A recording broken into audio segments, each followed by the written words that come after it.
I'm going to memorize my hotkeys eventually. Welcome back. Sorry about the delay. Welcome back to Wordy Wednesdays. I'm your intrepid narrator, Fragath, and this week we will be starting 40,000 in Gehenna. No, it is not a Warhammer 40k spin-off from the distant future year of... I actually don't remember its publishing date. Let me check. 1983. I knew it was in the 80s. Or I could have guessed it was in the 80s. Wrong button. There we go. So this is... I'm reading this kind of in preparation for Cyteen. It is not mandatory reading for Cyteen. It does get referenced kind of in the loosest possible way. This book is a book about sociology. It is a book about colonizing and terraforming planets. It is a book about people and how they can be different. Anything else significant? This has a number of insert images. I will generally not forget them because they show up in the book, and I have them all. I have to find what they are labeled as. What I have labeled them as, because they're not always labeled intelligently, and because I'm like, there's one, that's another one, this is one of the maps. Mostly they'll do it like every chapter. This week we'll be doing it's sort of the prologue, and then, because that's kind of short and doesn't have a map, I'm going to do the chapter after that. This could be a long one. Given that it is, I don't know, 60-something pages, give or take. Let's see, anything else that's salient that I can think of? A bunch of covers for this one. And it is a pretty cool book, in my opinion. It also covers a very large span of time. Something on the order of 200 years. Technically 300. There's an epilogue that's like 2 pages long. That's like a long time down the road. I think it's 200 years. That's what my gut says. Let's see, what else? Oh yeah, there's lots of stat sheets, name lists, and other things, which I will, of course, be reading as best I can. Should be T minus 190 hours? Yes, probably.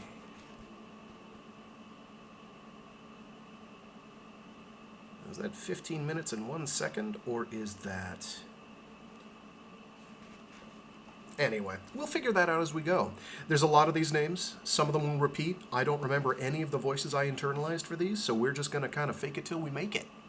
And hopefully people enjoy. It is a fairly long work. How long is it? In this published edition, which is not the one that I have a cover picture of on screen right now, but we'll show it later.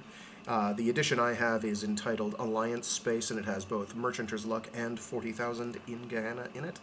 It is like 4-something hundred pages. Yes, about 400 pages. A little under.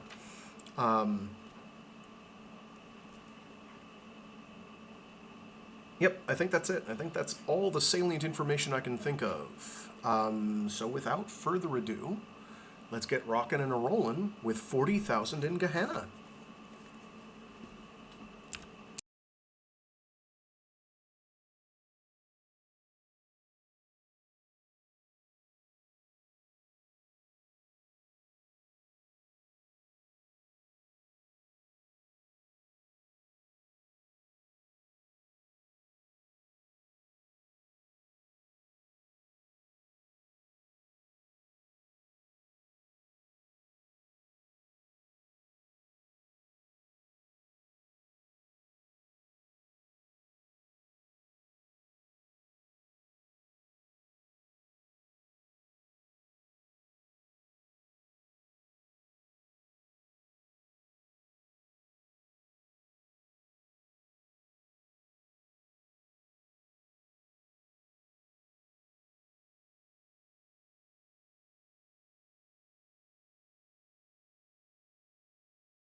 40,000 In Gehenna by C.J. Cherryh.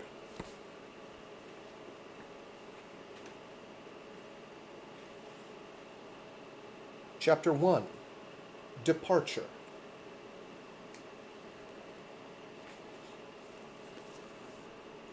1.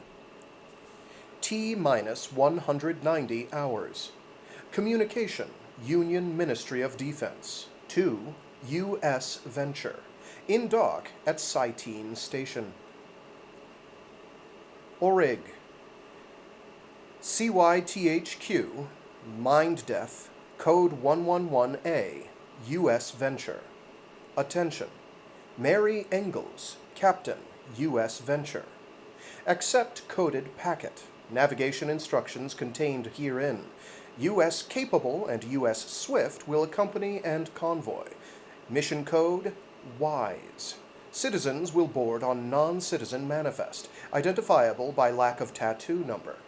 Sort from non-citizens on boarding and assign aboard Venture. Tally will be 452, including all uniformed military personnel and dependents. Treat with due courtesy. ASI class personnel will be billeted in special hold preparation, 23,000 aboard U.S. Venture, remainder apportioned to Capable and Swift.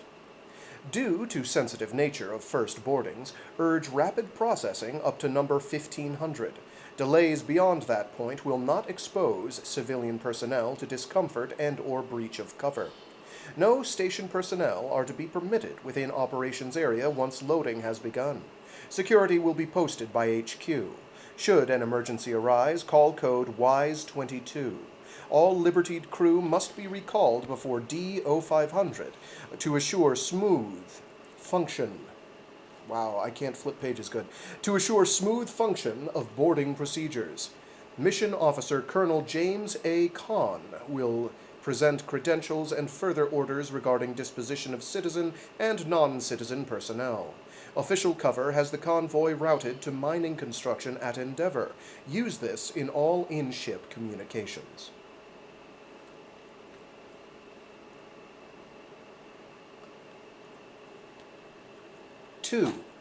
T-minus 190 hours. Communication. Cyteen HQ, Defense Ministry, to U.S. Venture. Docked at Cyteen Station. U.S. being Union ship. Origin. Cyteen HQ, Mindef, Code 111A, Colberad, John, Con, J. I should be adding the slashes. Orig, CYTHQ, /Mindef, /Code 111A, /Colberad, /Con, /J. Proj 287. Military Personnel. Colonel James A. Kahn, Governor General. Captain Ada P. Beaumont, Lieutenant Governor. Major Peter T. Gallin. Is that an I? Nope, Gallin. Gayin? Gallin. It could go either way. Personnel. Master Sergeant Ilya V. Burdett, Corps of Engineers. Corporal, and under them is Corporal Antonia M. Cole, Specialist Martin H. Anderson, Specialist Emily Contrin, Specialist Danton X. Norris. Then you have Major Sergeant Danielle L. Emberton, Tactical Op, Specialist Lewiston W. Rogers, Specialist Hamill N. Masu, Specialist Grigory R. Tamelin. Then Master Sergeant Pavlos D. M. Bilas, Maintenance, Specialist Dorothy T. Kyle, Specialist Egan I. Innes, Specialist Lucas M. White, Specialist Aaron 678-4578 Miles, Specialist Upton R. Patrick, Specialist Gene T. Troyes, Specialist Tyler W. Hammett, Specialist Kelly N. Matsuo, Specialist Bell M. Ryder, Specialist Vila K. James, Specialist Matthew R. Mays, Specialist Adrian C. Potts, Specialist Vasily C. Orlov, Specialist Renata W. Quarry, Specialist Keto A.M. Kabir, Specialist Sita Chandras. Then we have Master Sergeant Dina L. Siguri, Communications, with Specialist Young Kim and Specialist Lee P. DeWitt. Then Master Sergeant Thomas W. Oliver, Quartermaster, Corporal Nina N. Ferry, and Private First Class Hayes Brandon. Then Lieutenant Romy T. Jones, Special Forces, with Sergeant Jan Vandermeer, Specialist Catherine M. S. Flanahan, even, Specialist Charles M. Ogden. Then Master Sergeant Zell, is that Zyle? It's a bold font and it's kind of hard to tell. Zell T. Parham, Security, with Corporal Quinton R. Witten. And then we have Captain Jessica N. Sedgwick, Confessor Advocate, Captain Bethan M. Dean, Surgeon, Captain Robert T. Hamill, Surgeon, and Lieutenant Regan T. Childs, Computer Services. And now we have Civilian Personnel, list to follow. Secretarial Personnel, 12. Medical/Surgical, 1. Medical/Paramedic, 7. Mechanical Maintenance, 20. Distribution and Warehousing, 20. Security, 12. Computer Service, 4. Computer Maintenance, 2. Librarian, 1. Agricultural Specialists, 10. Geologists, 5. Meteorologist, 1. Biologists, 6. Education, 5. Cartographer, 1. Management Supervisors, 4. Biocycle Engineers, 4. Construction Personnel, 150. Food Preparation Specialists, 6. Industrial Specialists, 15. Mining Engineers, 2. Energy Systems Supervisors, 8. Total Military, 45. Total Civilian Supervisory, 296. Total Citizen Staff, 341. Total Non-Assigned Dependents, 11. Total All Citizens, 452. Additional Non-Citizen Personnel, list to follow. A Class, 2,890. B Class, 12,389. M Class, 4,566. P Class, 20,788. V Class, 1,278. Total all non-citizens, 41,911. Total all mission, 42,363. Male/female ratio approximately 55% to 45%. No, /45%. I don't know how I read that as a colon. Dependents list will follow. Non-citizen list will appear on manifest.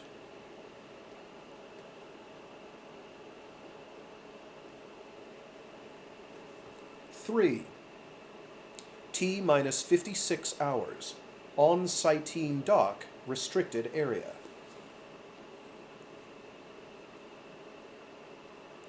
The place was large and cold, and somehow the instructions lost themselves in so strange a place. Jin 458-9998 walked where he was told, feeling the chill in his body and most especially on his skull, where they had shaved off all his hair. 9998s were dark-haired and handsome, and they were A's, important in the order of things, but the orderliness in his world had been upset. They had taken him into the white building on the farm and given him deep teach that told him the farm was no longer important, that he would be given a new and great purpose when he got where he was going, and that there would be other tapes to tell him so, very soon.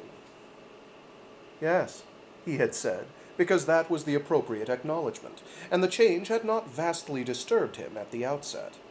But then they had taken him, still muzzy with trank, into the med wing, which he never liked, because nothing good ever happened there, and they had taken his clothes and had him lie down on a table, after which they had shaved all the hair off him, every bit but his eyelashes, and shot him full of so many things that they used all of one arm and started on the other. It hurt, but he was used to that. He was only dismayed when he saw himself in the glass going out, and failed to recognize himself, a destruction of all his vanity.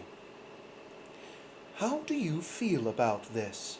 the supervisor had asked him, the standard question at a change, and he searched his heart as he was supposed to do, and came up with a word that covered it. "Erased." "Why do you feel that way?" "I look different." "Is that all?" He thought about it a moment. "I'm leaving the farm." "What's worst?" "My looks." "It's to keep you clean for a while you're being shipped. Everyone has it done. They won't laugh at you. They won't notice you. It'll grow back in a few weeks and you'll have a new assignment. Tapes will explain it to you. It's supposed to be very good. They're taking only very expensive contracts like yours." That had cheered him considerably. He stopped minding the shaving and the paper-thin white coveralls and the loss of himself. He stood up then and started to leave. "Goodbye, Jin," the supervisor said, and a little panic hit him at the thought that he was never again going to see this man who solved all his problems. "Will someone there help me?" he asked. "Of course there'll be someone. Do you want to shake hands, Jin? I think they're going to pass you a lot higher than you are here. But you have to be patient and take things as they come."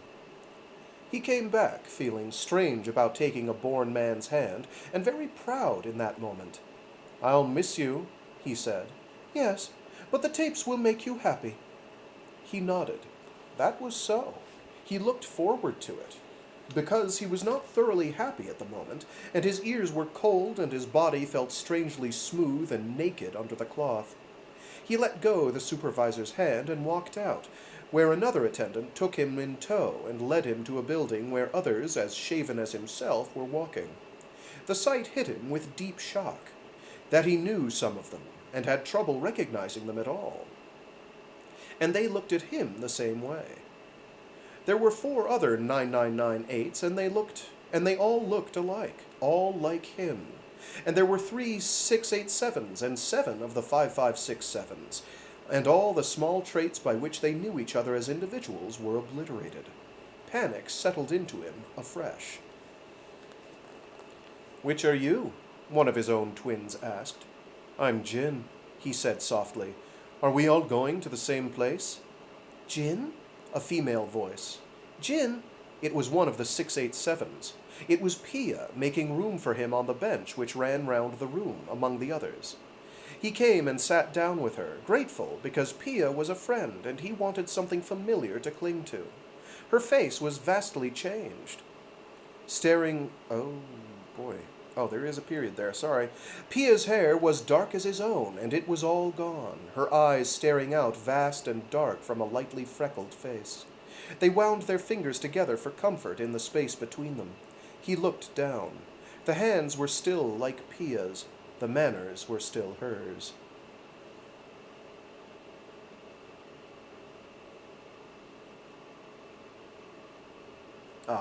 The hands were still like Pia's. The manners were still hers.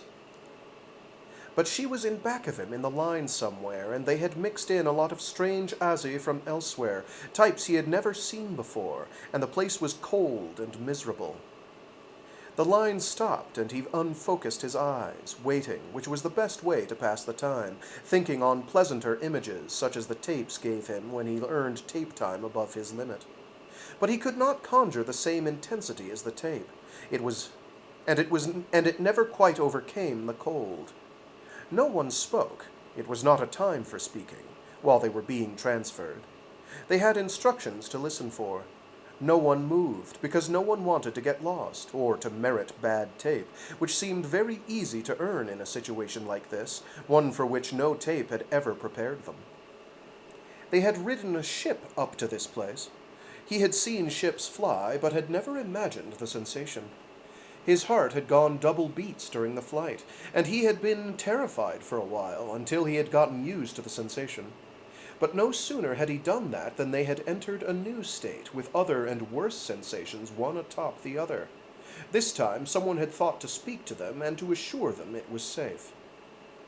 Then they had knocked into something, and they were advised that they were at dock, that they were getting out on Cyteen Station, which was a star at night in the skies of Cyteen, and which he had watched move on summer nights.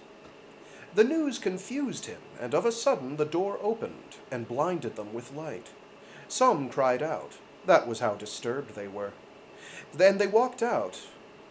And they walked out when they were told, not into the shining heart of a star, but into a very large and very cold place, and were herded this way and that, and bunked in a cold barn of a place where the floors all curved up. People walked askew, and things tilted without falling over. He tried not to look. He became afraid when he looked at things like that, which suggested that even solid realities could be revised like tape. He wanted his fields back again, all golden in the sun, and the warmth on his back, and the coolth of water after work, and swimming in the brook when they had gotten too hot in summers. But he could read and write, and presently, as they were led along, he read things like Cyteen Station, and Danger, High Voltage, and Authorized Personnel Only, and A Main, and A2, and Customs, and Detention. None of it was friendly, and least of all did he like the word detention, which led to bad tape. Others could read too, and no one said anything, but he guessed that everyone who could read had a stomach knotted up and a heart thudding up into the throat the same as his. "This way," a man with a supervisor's green armband said, opening a door for their line. "You'll get tape here by units of 50. Count off as you go in." Jin counted. He was 1-14, and a born man passed him a chit that said so. He took his chit in hand and filed in behind the first. It was more med. He followed his file into the white-walled and antiseptic enclosure, and his heart, which had settled a moment, started again into its now perpetual state of terror. "You're afraid," they told him when they checked his pulse. "Don't be afraid." "Yes," he agreed, trying, but he was cold with his coveralls down to his waist, and he jerked when one of the meds took his arm and shot something into it. "That's Trank," the woman said. "Cubicle 14 down the hall. You'll have time enough to hook up. Push the button if you have trouble." "Thank you," he said, and put his clothes back to rights, and walked where she aimed him. He went in and sat down on the couch, which was cold, tufted plastic, not like the comfortable bed at home. He attached the leads, already feeling his pulse rate slowing and a lethargy settling into his thinking, so that if someone had come into the cubicle that moment and told him they might put him down, the news would have fallen on him very slowly. He was only afraid now of bad tape, or unfamiliar tape, or tape which might change what he was and make him forget the farm. Then the warning beep sounded, and he lay back on the couch, because the deep teach was about to cycle in, and he had just that time to settle or fall limp and hurt himself. It hit, and he opened his mouth in panic, but it was too late to scream. "Code AX," it gave him, and then a series of sounds, and wiped all the careful construction of his values and cast doubt on all his memories. "Be calm," it told him as the spasms eased. "All A-class find this procedure disorienting. Your fine mind and intelligence make this a little more difficult. Please cooperate. This is a necessary procedure. Your value is being increased. You are being prepared for a duty so vastly important that it will have to be explained in a series of tapes. Your contract has been appropriated by the state. You will be in transit on a ship, and nothing will divert you from your purpose, which is a secret you will keep. When you step out in a new world, you will be beside a river near the sea. You will work at the orders of born men. You will be happy. When you have made a place to live, you will make fields and follow other orders the tapes will give you. You are very fortunate. The state which holds your contract is very happy with you. We have every confidence in you. You can be very proud to be selected for this undertaking. Your bodies are very important. They will be under unusual stress. This tape will instruct you in precautionary exercise. Your minds will be important where you are going. You will be given instruction in that regard in this session. Please relax. You will be very valuable when we are done. You will be more and more like a born man. The state which owns your contract is very pleased with you. This is why you were selected. Your genetic material is very important. You are to create born men. This is only one of your many purposes. Is there a female you have formed a close friendship with?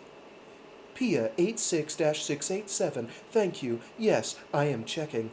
Yes, this individual has been selected. This is an approved mating. You will both be very happy. Yes or no, respond at the tone. Do you feel comfortable with this? A technician is standing by.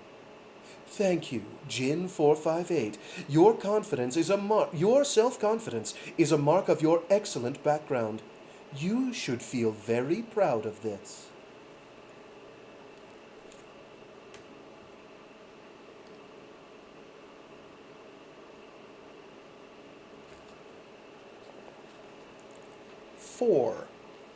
T minus 48 hours. Cyteen dock. It was all restricted area, and the dock crews were some of them security people from the station offices, in case. Colonel James Kahn walked the dock with an eye to the ordinary foot traffic beyond. Alliance merchanters were common here in Union's chief port, under the treaty that ceded them trade rights across the line, and no one was deceived. There were spies among them, watching every movement Union made, interested in everything. It was a mutual and constant activity on both sides of the line. They moved freely up the curving horizon in small groups, keeping to the blue line pathways through the military docks, looking without seeming to look, and no one stopped them. The holes in the net were all purposeful, and the right information had been leaked by all the appropriate sources to let the Alliance folk think they knew what was going on. This was not Khan's department, but he knew that it was done. Gantries lined the dock, one idle, 3 supporting ships' lines. U.S. Swift was coming in later in the watch. Capable would follow. There were more ships, but those were normal military traffic, small. Crews took their liberties, knowing nothing specific yet, hand-picked crews, so what passed in bars was worthless, excepting a few who spread the desired rumors. That was security's doing, their design. One could surmise shells within shells of falsity and deception. A man could trust nothing if he fell into security's way of thinking.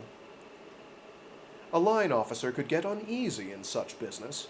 Khan had gotten uneasy in times less certain, but he saw round the perimeters of this and knew its limits, that this was not a hot one. There were civs in this one, and civs had rights, and those civs gave him reassurance in the packet he carried, unheralded by security, in his inside pocket. He reached Venture's dock, number 1 white berth, and climbed the access ramp into the tube itself. That was where the first real security appeared, in the form of 2 armed and armored troopers who barred his way to the inner lock. But so would they on any warship. "Redex," he said. "Khan, Colonel James A." "Sir." The troopers clattered rifles to their armored sides. "Board, sir. Thank you." They were Venture personnel. Spacer Command, not of his own service. He walked through the hatch and into the receiving bay, to Venture's duty desk. The officer on duty stopped reading comp printout in a hurry when he looked up and saw Brass. "Sir." Khan took his ID from his pocket and slid it into the receiver. "ID positive," the duty officer said. and into the comm. "Tyson, Colonel James Kahn to see the captain." That was arranged. No formalities, no fanfare. He was a passenger on this ship, separate, no cooperative command. Kahn collected the aide and walked with him up to the lift, small-talked with him on the way, which was his manner. None of the spit and polish of the space-going elite guard. Special Operations was his own branch of the service, and that of the highest officers in his immediate staff. After 30 years' service, with a little arthritis that got past the pills, Rejuve delayed just a shade too long, he had less spit and polish about him than he had started with. A new start. They had persuaded him with that. Jean was gone, and the mission had fallen into his lap. A change seemed good at this stage in life. Maybe it was that for Beaumont, for Gallon, for some of the others that he knew were going.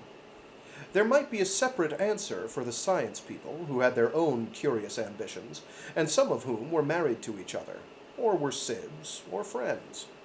But those of them who came out of the old service, those of them carrying some years, out of that number, only Ada Beaumont was taking advantage of the dependence allowance and taking a husband along in a mission slot. The rest of them, the 9 of them who had seen the war face on, came solo like the fresh-faced youths. The years had stripped them back to that. It was a new life out there, a new chance. So they went. The lift opened, let him and the aide out on the main level. He walked into the captain's office, and the captain rose from her desk and met him with an offered hand. A woman of his own years. He felt comfortable with her. He was surprised himself in that. Generally, he was ill at ease with spacers, let alone the black-uniformed elite like Mary Engels. But she offered a stout and calloused hand, and used a slang out of the war, so that he knew she had dealt with the ground surfaces before. She sent the aide out, poured them both stiff drinks, and sat down again. He drew a much easier breath. "You saw service in the 80, did you?" he asked. "Ran transport for a lot of you, but old Reliance saw her better days, and they stripped her down." "Reliance. She came in on Fargon." "That she did." "I left some good friends there." She nodded slowly. "Lost a few, too." "Hang, it's a better run this time, isn't it?" "Has to be," she said. "Your boarding's set up. You have orders for me?" He opened his jacket and took out the envelope. Passed it to her. "That's the total list. I'll keep out of your way during transit. I'll instruct my command to do the same." Another nod. "I always liked Special Op. Easy passengers.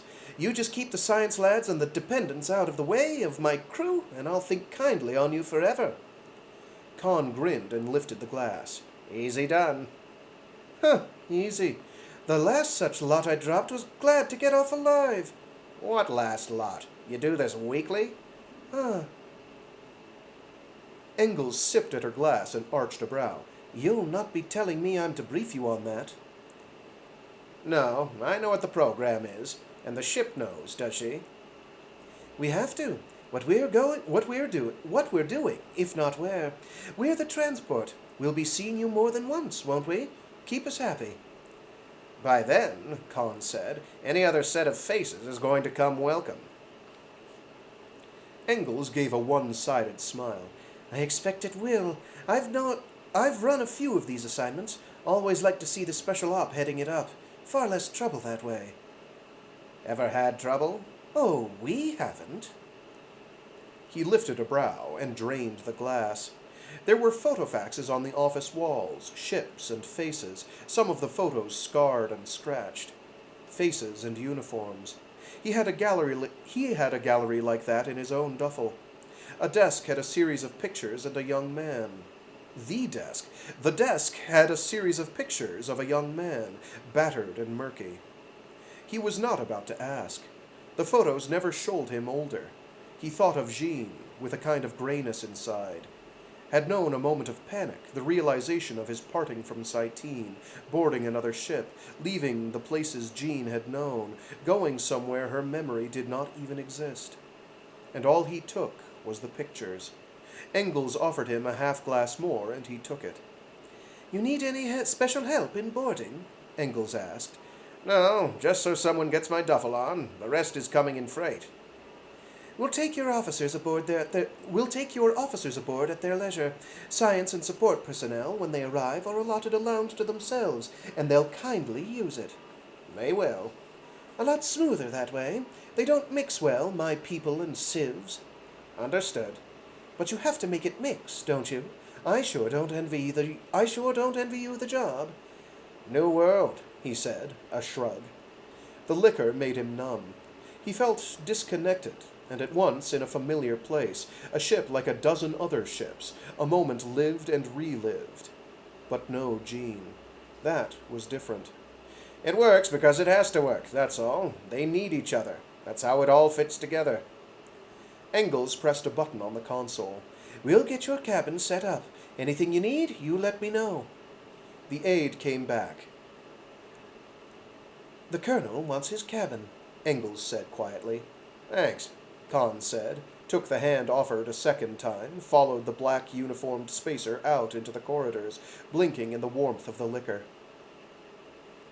The scars were there. The aide was too young to know. Scars predating the clean, the modern corridors. The rebellion at Fargon, the war, the tunnels, and the deep digs. Jean had been with him then. But 20 years the peace had held, uneasy détente between Union and the Merchanter Alliance. Peace was profitable because neither side had anything to gain in confrontation. Yet. There was a border. Alliance-built warships the Accord of Pell forbade. Union built merchant ships the Accord limited to farside space. Cargo ships that could dump their loads and move. Warships that could clamp on frames and haul. The designs were oddly similar, tokening a new age in the between, with echoes of the old. Push would come to shove again, he believed it. Engels likely did. And the Council must believe it. Making moves like this, establishing supply, the long-term advantage of bases on worlds which were unstrikable under the civilized accords. Most of all, assuring an abundance of world-bred troops who could not retreat. Union-seeded worlds, strategically placed or otherwise, every site which could marginally support human life. An entrenched, immovable expansion which would bottle Alliance in close to their own center and thoroughly infiltrate any territory Alliance might gain in war or negotiations. The building of carrier ships like Venture was part of it. And the other part rested in the hands of Special Op and employees of the government who, for various reasons, volunteered.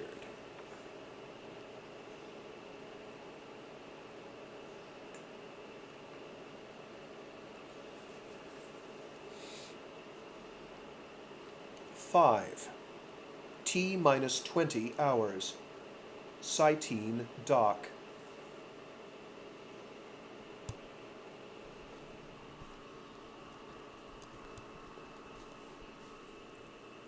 The lines fell into order, white-clad, shaven-headed, a slow procession across the dock, and no one paid it more than the curiosity the event was due. The loading of cloned man workers onto transports, which always shocked Alliance citizens and sent a shiver up the staunchest of Union backbones. It was an aspect of life most citizens never had to see, the reminder of the lab-born ancestry of many of them, the labor pool on which worlds were built. ASI workers served in citizen homes, and worked on farms and took jobs others found undesirable. Quiet and cheerful workers in the main. But these were quiet indeed, and the lines were unnaturally patient, and the shaved heads and faces and the white sameness was grim and without illusion. And to stand in that line, himself shaven and blank except for the small blue triangle on his right cheek and a number on his hand, Marco Gutierrez felt a constant panic. Keep the eyes unfocused or fixed, they had said. Keep the eyes unfocused or fixed, they had said on World, when they were loaded onto the shuttles. Don't worry. The numbers you're wearing are specially flagged in the comp. The same system that lets the Azzy all get the right tape will get you no worse than an informational lecture. They'll know who you are. The Azzy frightened him. All of them, so silent, so fixed on what they did and where they went. He stared at the white-clad shoulders in front of him, which by the hips belonged to a woman, but he could not tell for sure from the back. There were sets of these workers, twins and triplets, quads and quints. But of some he had seen only a single example, unique. He had not gotten a wrong tape when they passed through the lab. He had lain down under the machine, terrified that they might slip him a wrong one, and he might end by needing psychiatric help. His mind, that was his life, all the years of study. But it had come out right, and he had only the dimmest impression of what they had fed him. Unless, the thought occurred to him, that was the same confidence all of them in the lines had, and they were all being deceived and programmed. The imagination that something might have been done to him without his knowledge sent the sweat coursing over a shaved, too smooth body. He trusted his government, but mistakes were made with the push of a computer key, and sometimes the government had done harsh things in harsh times. And lied. Eyes blank. He heard noises, the crash of machinery, and the movement of vehicles. He was aware of people on the sidelines staring at them, at him. It was hard not to be human, hard not to turn and look, or to shift the feet, or to fret in line, or to make some small random movement. But the Azzy did not. At least some of these close to him must be citizens like him. He had no idea how many. He knew that some of his colleagues were with him, but he had lost track of them in the shifting of the lines. They were boarding. They went toward the ship, and they moved with incredible slowness. There had been a time in that white-tiled room on Cyteen where he and the others of his group Sorry. The way the line breaks go and the way the text goes really close in towards the spine and the binding is occasionally throwing me. Let's try that again. There had been a time in that white-tiled room on Cyteen where he and others of his group had last been human, that they had been able to laugh about it. That they made jokes and took it lightly. But that was before they had been taken singly into the next room and shaved, before they had had a number stamped on them and individually gotten the instruction on behavior, before they had fallen into the lines at the shuttleport and been lost. There was no more humor in it, no more at all. There was terror and humiliation, the violation of privacy, the fear of coercion. All he had to do to back out now was to turn and walk away from the line, which no Azzy could do, and something was holding him there, a constraint he believed was his own volition, his courage keeping him where he was. But lately all realities had shifted, and he was no longer certain. What, he thought as the line inched its way toward the access ramp, in sight now, what if things had gone totally wrong? And what if the people who were to recognize him did not? But the tape had been harmless, and therefore the computer had the number right. He trusted, and inched up the ramp step by step, never making a move some Azzy in front of him had not made. He picked the quietest and the steadiest for his models, in the hope that others behind him were likewise taking their cues from him. The line entered the dark of the hold, and they approached a desk, one by one. One by one, the Azzy held out their right hands for the inspection of the clerks. But none of them were pulled out of line, and Gutierrez's heart beat harder and harder. His own turn came, and he offered his falsely tattooed hand to the recorder, who took it and wrote down the number. The slip went to a comp tech. "Move on," a supervisor said, and Gutierrez moved, less and less in command of his knees. He passed the inner lock in the same shuffling line, and a kind of paralysis had set in, past the time that he thought he should have made a protest. that it was too great a silence to break, that hypnotic oneness that drew him into step and kept him there. 789-5678, a male voice asked him. He looked that direction. One could look when a number was called. A guard beckoned him. He came, and they called another number, and another, so that now there was a group of them being called out of the lines and led into a side corridor. "You'll just come this way," the guard said. "We've got your ID all set up. You're all right, and your gear is boarded. They'll get you all, don't worry." Gutierrez followed the black-uniformed guard through that corridor and along the curving halls which became difficult to walk without leaning. A turn aft now, and another turn which brought them to a lift. The guard opened the door for them and motioned them into the car. "Push 3R, the guard said, while the lift filled with more and more of them until some had to wait outside. 3R is your section. Someone's waiting for you topside." Gutierrez pushed the buttons and the door closed. The car shot up against the direction of G and let them out again, where a second guard waited with a clipboard. "Room R12, the guard said, and slapped a keycard into his hand. "Name?" "Gutierrez." It was his again, name and not number. They called off another man to room with him. Hill, the name was. "Next," the guard said, and the lift was already headed down again, with name after name called off and all of them headed down the corridor. In silence. Deathly silence. "We're clear," Gutierrez said suddenly, and turned and looked at the rest of them, at shaved, hollow faces, male and female, hairless, browless, at eyes which had gone from blankness to bleak fatigue. "We're clear, hear it?" There were some braver than the others. A female face startlingly naked without brows, a too thin mouth that twisted into a struggling grin. A dark-skinned man who looked less naked, who shouted out a cheer that shocked the silence. Another reached up and rubbed the tattoo on his cheek, but that would have to wear off, as the hair would have to grow back. "You're Hill?" Gutierrez asked of his assigned roommate. "What field?" The thin, older man blinked, wiped a hand over his shaved skull. "Ag specialist." "I'm biology," Gutierrez said. "Not a bad mix." Others talked, a sudden swelling of voices, and someone swore, which was what Gutierrez wanted to do, to break the rest of the restraints, to vent what had been boiling up for 3 long days. But the words refused to come out, and he walked on with Hill. 26, 24, the whole string down past the cross corridor and around the corner. 16, 14, 12.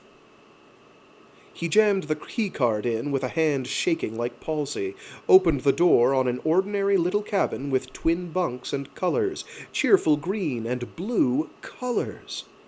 He stood inside and caught his breath, then sat down on the bed and dropped his head into his hands, even then feeling the tiny prickle of stubble under his fingertips. He felt grotesque. He remembered every mortifying detail of his progress across the docks, and the lines, and the medics, and the tape labs, and the rest of it. "How old are you?" Hill asked. "You look young." 22. He lifted his head, shivering on the verge of collapse. If it had been a friend with him, he might have. But Hill was holding on the same way, quietly. "You?" "Oh, jeez. Well, he's not that old." 38. Where from?" "Cyteen. Where from yourself?" "Wyatt's." "Keep talking. Where'd you study?" "Wyatt's likewise. What about you? Ever been on a ship before?" "No." He hypnotized himself with the rhythm of question and answer, got himself past the worst of it. His breathing slowed. "What's an agman doing on a station?" "Fish. Lots of fish. Got similar plans where we're going." "I'm exobiology," Gutierrez said. "A whole new world out there. That's what got me." "A lot of you young ones," Hill said. "Me, I want a world. Any world. The passage was free." "Hang, we just paid for it." "I think we did," Hill said. And then the swelling in his throat caught Gutierrez by surprise, and he bowed his head into his hands a second time and sobbed. He fought his breathing back to normal, looked up to find Hill wiping his own eyes, and swallowed the shamed apology he had ready. "Physiological reaction," he muttered. "Poor bastards," Hill said, and Gutierrez reckoned what poor bastards Hill had in mind. There were real Azzi aboard, who went blankly to their berths wherever they might be, down in the holds, who would go on being silent and obedient whatever became of them, because that was what they were taught to be. Lab specialists would follow them in 3 years, Gutierrez knew, who would bring equipment with them, which the new world could make its own, Lab specialists would follow them in 3 years, Gutierrez knew, who would bring equipment with them the new world could use, oh my gosh, I don't know why I'm having trouble with that. Kinda early to be flubbing this hard, Frag. Lab specialists would follow them in 3 years, Gutierrez knew, who would bring equipment with them, who would bring equipment with which the new world could make its own Azzi. And the lab techs would come in expecting the fellowship of the colony science staff. But they would get none from him. Nothing from him. Or from the rest of them. Not so easily. "The board that set this up," Gutierrez said quietly, hoarsely, "they can't have any idea what it's like. It's crazy. They're going to get people crazy like this." "We're all right," Hill said. "Yes," he said, but it was an Azzi's answer which sent a chill up his back. He clamped his lips on it, got up and walked the few paces the room allowed, because he could now, and it still felt unnatural.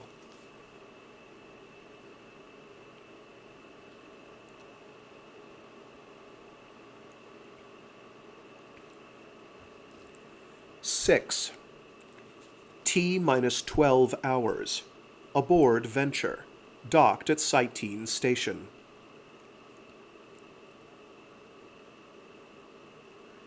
"Beaumont." Khan looked up from his desk as the permission to enter button turned up his second in command. He rose and offered his hand to the Special Forces captain and her husband. "Ada," he amended, for old time's sake.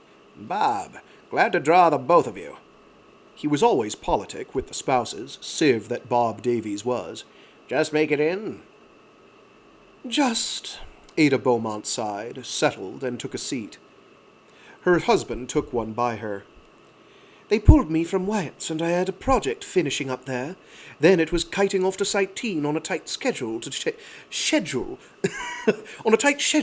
the tapes. I guess you had. Then they just shuttled us up." "Oh, sorry. I'm going to retake her entire paragraph because I'm mangling it." "Just." Ada Beaumont sighed, settled, and took a seat. Her husband took one by her. "They pulled me from Wyatt's, and I had a project finishing up there. Then it was kiting off to Cyteen on a tight schedule to take the tapes I guess you had. They just shuttled us up, bag and baggage." Then you know the score. They put you somewhere decent for quarters?" 2 cabins down, a full suite. Can't complain about that." "Good." Khan leaned back, shifted his eyes to Bob Davies. "You have a mission slot in distributions, don't you?" "Number 6. "That's good. Friendly faces. Lord, I love the sight of you. All those white uniforms." He looked at the pair of them, recalling earlier days, Cyteen on leave, Jean with him. Jean gone now, and the Beaumont Davies sat here, intact, headed out for a new world. He put on a smile, diplomat, because it hurt, thinking of the time where there had been Because it hurt, thinking of the time when there had been 4 of them. And Davies had to survive. Davies, who lived his life on balance books and had no humor. "At least," he said charitably, "faces from home." "We're getting old," Beaumont said. They all look so young. About time we all found ourselves a berth that lasts." "Is that what drew you?" "Maybe," Beaumont said. Her seamed face settled. Maybe there's about one more mission left in us, and one world's about our proper size about now. About now. Never had time for kids, Bob and me. The war, you know. So maybe on this one there's something to build instead of blow up. I like to think maybe some kind of posterity. Maybe when they get the birth lab set up, maybe. Oh, jeez. Thanks, CJ Cherryh, for making these very, very intricate conversations and monologues. I love her to death. I absolutely do. There is no but. Actually, let me get through this speech and I'll read it with punctuation notation, so you see what I'm up against. Maybe. Is that what drew you? Maybe, Beaumont said. Her seamed face settled. Maybe there's about one more mission left in us, and one world's about our proper size about now. Never had time for kids, Bob and me. The war, you know. So maybe on this one there's something to build instead of blow up, I like to think. Maybe some kind of posterity. Oh no, that's a period. Then I like to think. So maybe on this one there's something to build instead of blow up. I like to think, perhaps, I like to think maybe some kind of posterity. Maybe when they get the birth lab set up, maybe. No matter what the gene set is. I mean, we'd take any kid, any they want to farm out. Missed years, Jim. All right. So now I'm going to read all the punctuation that was in that. So I don't like to do these asides, but I find it's important for anyone who's never read a CJ Cherryh book to understand this is how it's written. And it does make for very dynamic, very organic, human-feeling conversations. Like there's weird gaps and pauses and hiccups and in inserts. It feels very organic. It's one of the reasons I love it. But reading it aloud can be tough. So we have here, quote, maybe, comma, end quote, Beaumont said, period. Her seamed face settled, period. Quote, maybe there's about one more mission left in us, comma, and one world's about our proper size about now, period. Never had time for kids, comma, Bob and me, period. The war, double hyphen, you know, long hyphen, you know, period. So maybe on this one there's something to build instead of blow up, period. I like to think, ellipsis, maybe some kind of posterity, period. Maybe when they get the birth lab set up, hyphen, maybe, hyphen, no matter what the gene hyphen set is, semicolon. I mean, comma, we'd take any kid, comma, any they want to farm out, period. Missed years, comma, Jim, period, end quote. So, that's what we're up against here, occasionally. There's actually, I don't think, well, there is dialogue in this, but there isn't mountains of it. There's a lot of, this is just kind of what the scene is, or dialogue. There isn't much dialogue. There's lots of, scene description. We're getting old, Beaumont said. They all look so young. About time we... I'm just scrolling back a little so that we can read straight through. We're getting old, Beaumont said. They all look so young. About time we all found ourselves a birth that lasts. Is that what drew you? Maybe, Beaumont said. Her seamed face settled. Maybe there's about one more mission left in us, and one world's about our proper size about now. Never had time for kids, Bob and me.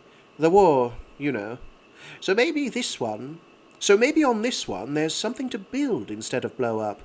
I like to think maybe some kind of posterity.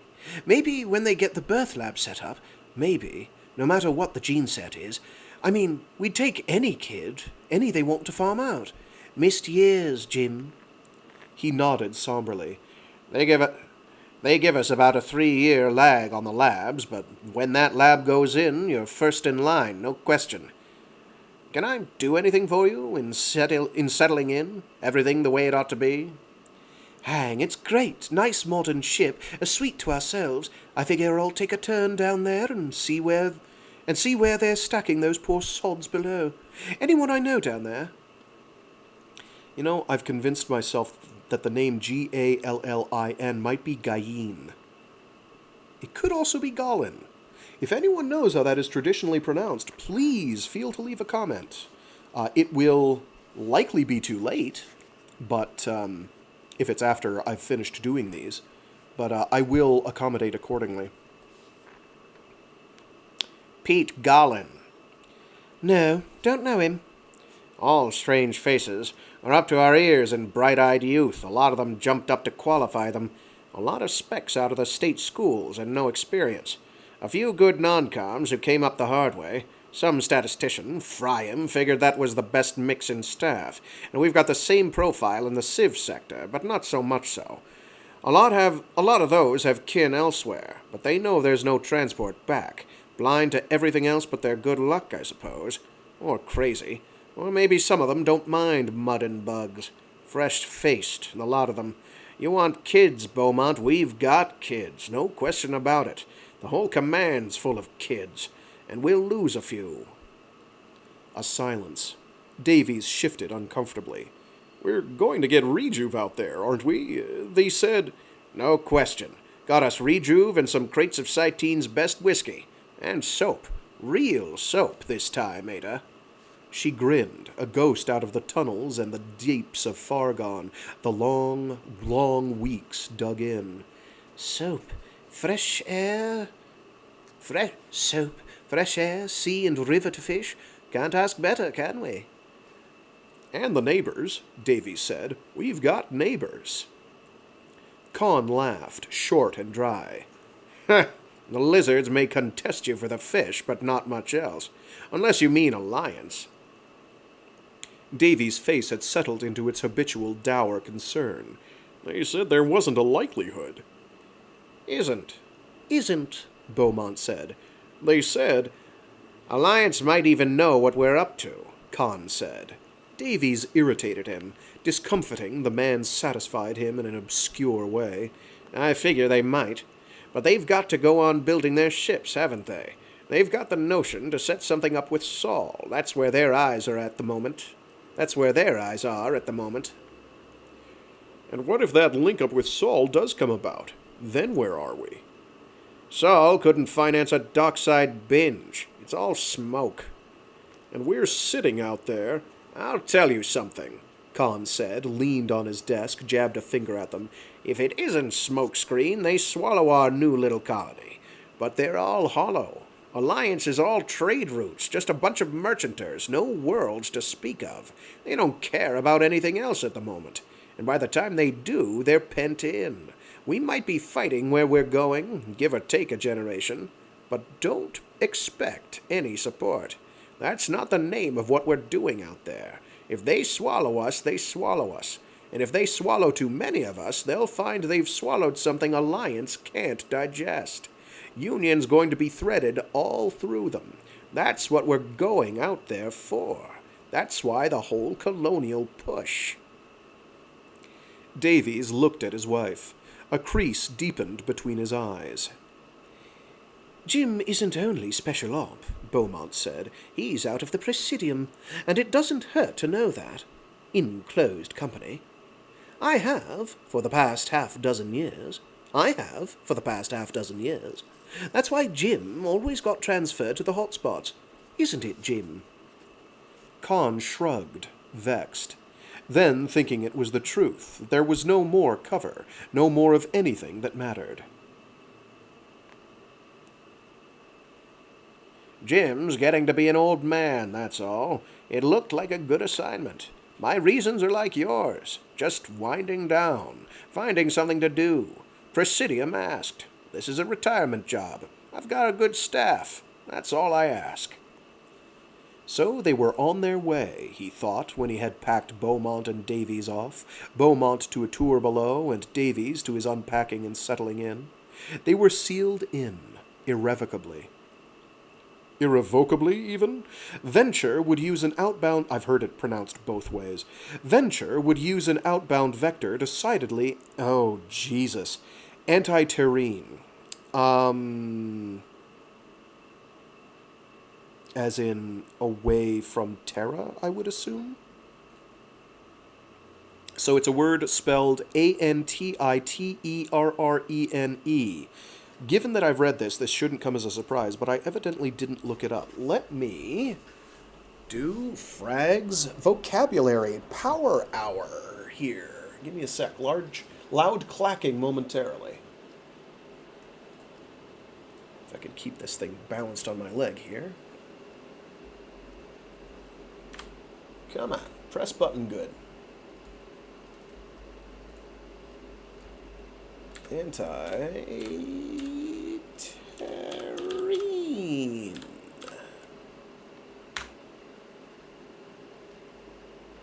Well, nothing pops up on a quick thing, so I'm going to guess that I am right. I don't know. Anywho, moving right along. We're going to try that sentence again. So I adjust my microphone loudly.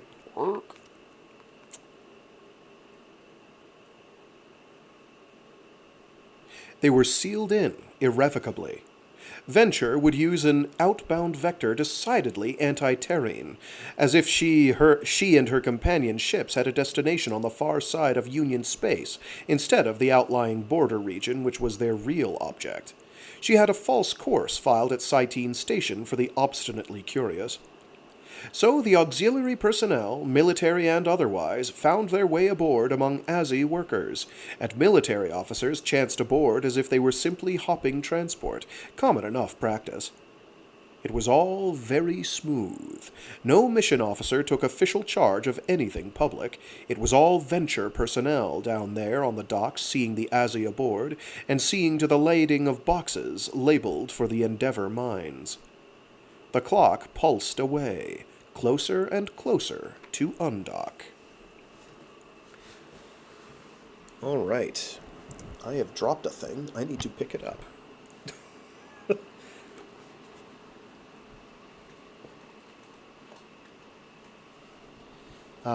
So yeah, we have the start of the plot. We know the mission is not the mission. We know something else is going on. But what? We get the impression that, as a part of subterfuge, part of the conflict between... They've more or less spelled it out. As a subterranean part of the conflict, subterfugian part of the conflict, that Union's big push right now is to colonize every world they can get a hold on, by hook or by crook, so that by the time Alliance decides, hey, we want to start having worlds of our own to start exploiting them, they'll already be inhabited. And they won't be able to just, bomb them. Or even if they can, it's tougher either way. I think this is actually a plot point in one of the later... is it Old Man's War? Yeah, Old Man's War books. Is they use a similar plot point. That's not a spoiler because I don't remember which book it's in.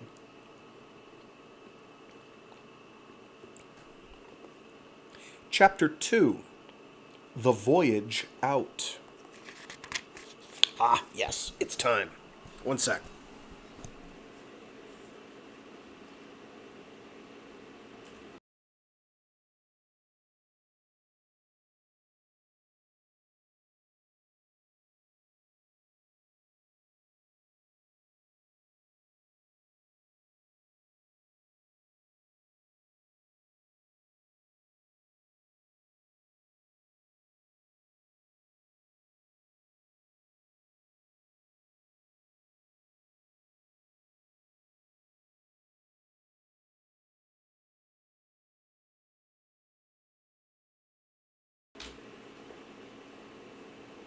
Alrighty.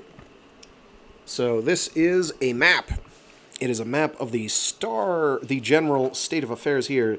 Quote, this is a holographic map reproduced in monoplane looking, quote, down, unquote, through the galactic arm. Apparent distance is therefore deceptive. I'm going to read as much of this that I can. So this is kind of a map of the Alliance Union universe at this point in time.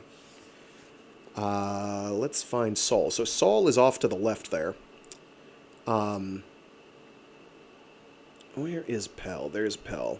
So you have like this line of stars. So you go like south of Sol to Barnard's, and then you go sort of, you kind of loop back up to the northeast, and you head towards Pell, which is where down below station occurred, Tau Ceti.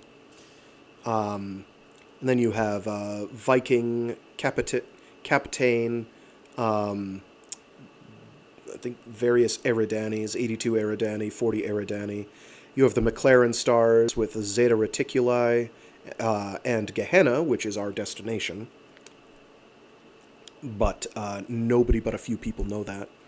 Way down in the south of this region, you have Paris, Esperance. Going north, you have Russell's star and Cyteen. Then Beta something. It's smudged on mine. Beta Cass. And then Far Gone and Voyager up further north, with Mariner somewhere right in the middle. So they have launched from Cyteen, and instead of heading in the direction of Beta Cass, they're heading north and west, up to Zeta Reticuli.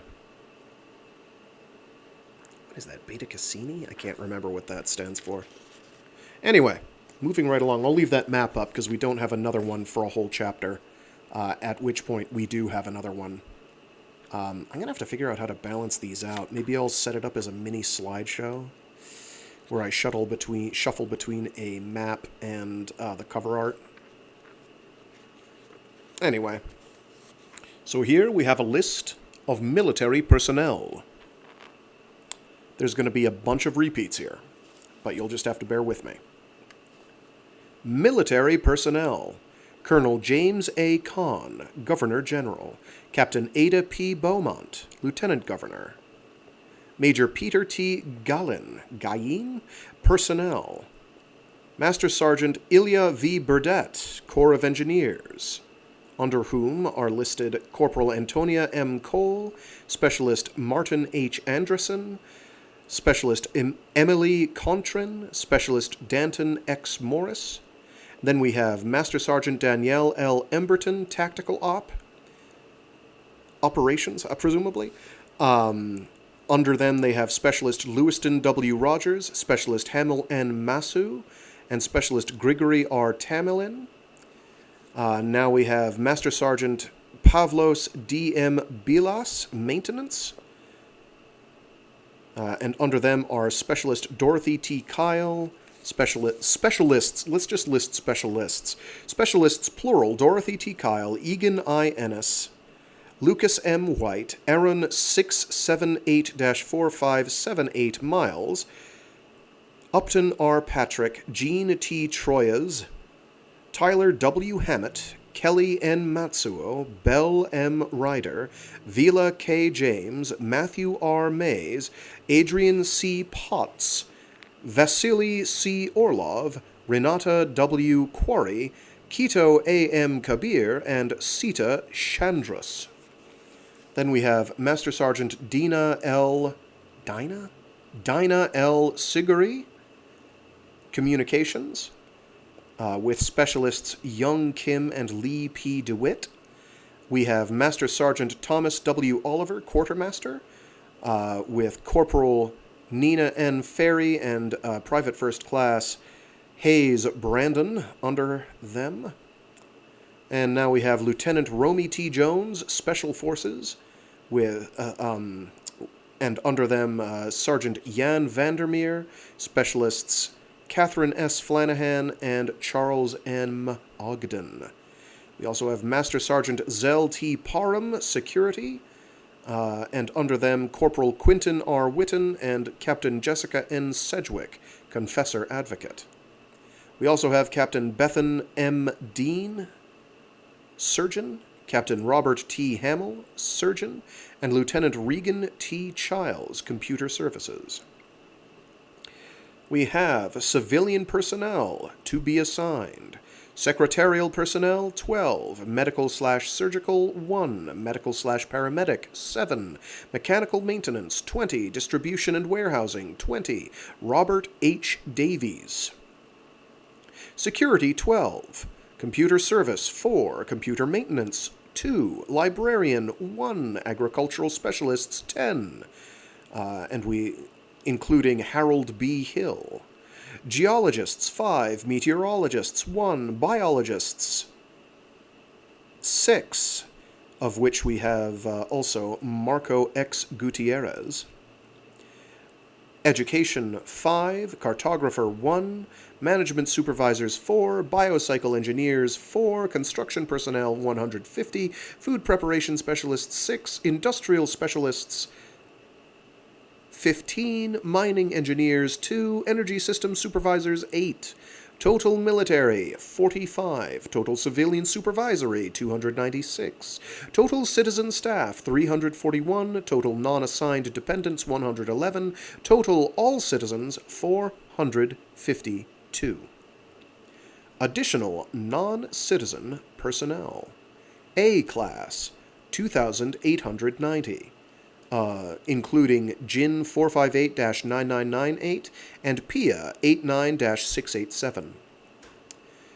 B class, 12,389. M class, 4,566.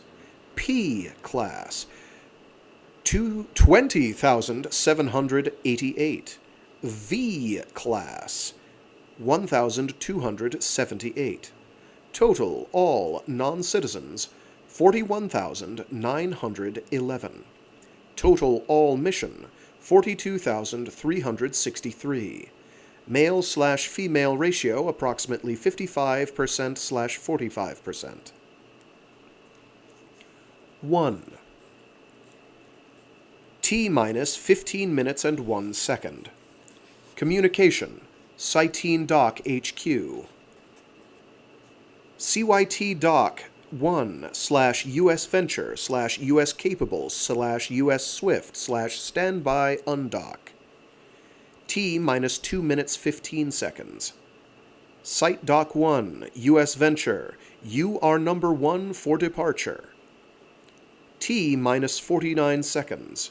US Venture. Site Dock 1. Sequence initiated. Thank you.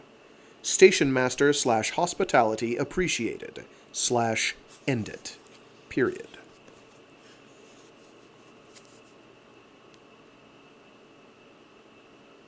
Two. T plus 20 seconds. Venture. En route. That could be minutes. And I might be misreading it. I'm going to go with what I said. I like what I said. Because it's T00:0:20. Let's go with 20 seconds. I think there should be 2 sets of double zeros, but whatever. Doesn't matter. Venture. En route. They moved. The stress made itself felt, and in spite of the tapes which had instructed them how all this would be, GIN 458 felt the shudder and shift of weight through the thousands of bodies jammed into the aisles of the bunks. Stacks of bunks which leaned crazily together like watchtowers, stacks already filled with bodies, all crowded up together and holding on to each other as they had been told to do. In spite of the instruction, Jin felt afraid, deep inside, not letting it out. A sigh went up, one united breath, when the weight stopped and they had the falling sensation again. "Hold tight," a voice told them over public address, and they held, a painful clenching of hands on shoulders and on the frames of the bunks and whatever they could hold to, so that they would not come drifting loose when the weight came back again. And come it did, with a crash and rumble of machinery, an authoritative settling of feet, firmly an authoritative settling of feet firmly back to the floor and of clothes on bodies, a kind of crawling sensation far from pleasant. "That's it," the PA told them. "We have G now. You can let go and find your places. You're berthed by alphabetic and numeric sequence. If you can't find your bunk, report to the door where you came in." Jin stood still as the press of bodies slowly sorted itself out, until it became possible to move again, and people who had been jammed into the bunks were coming down the ladders to find their proper places. He could see a tag where he was, bunk M234-6787. "The center aisle," the PA voice said again, "is M1 through M7. Row 2 spinward is M8 through N1. Jin listened, shrank aside as Azzy needed to pass him to get to their places. So they were bunked by alphabet and birth order, not by gene set. He would not be near his sibs. It was all very confusing, but they were being told what to do, and it was all, he supposed. Oh, I see how it's supposed to be read. My brain saw the comma and just stopped. Bad frag. It was all very confusing, but they were being told what to do, and it was all, he supposed, moving with considerable organization under the circumstances. It was hard to hold on, with the ship moving as it was, and people stumbled into him, thrown by the movement and the floor curve. Everyone hurried at the pace of the PA voice, which kept throwing instructions at them. He reasoned that if MNO was spinward of the aisle, then J had to be the other direction, and when he had a clear space, he went, handing his way along the bunk rails and not letting go, along aisles and past rows until he had come to a K and turned toward the front of the ship. He found himself among J designations, to his relief, and he kept searching, as others did, having figured out the system, passing muddled wanderers who were probably under T class, unable to read. He located it. Refuge, berth 458-9998, right on the bottom, so that he would not have to climb the ladders which towered up and up, a-tilt in the eerie, slantwise way that things were built on the curved floor of the ship. If he sat up on top, he thought, he could look straight into the chasms of other rows sideways to his floor.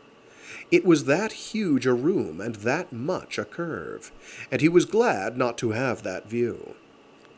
He sat down at his assigned place, feet over the edge, and all at once another of the J's showed up.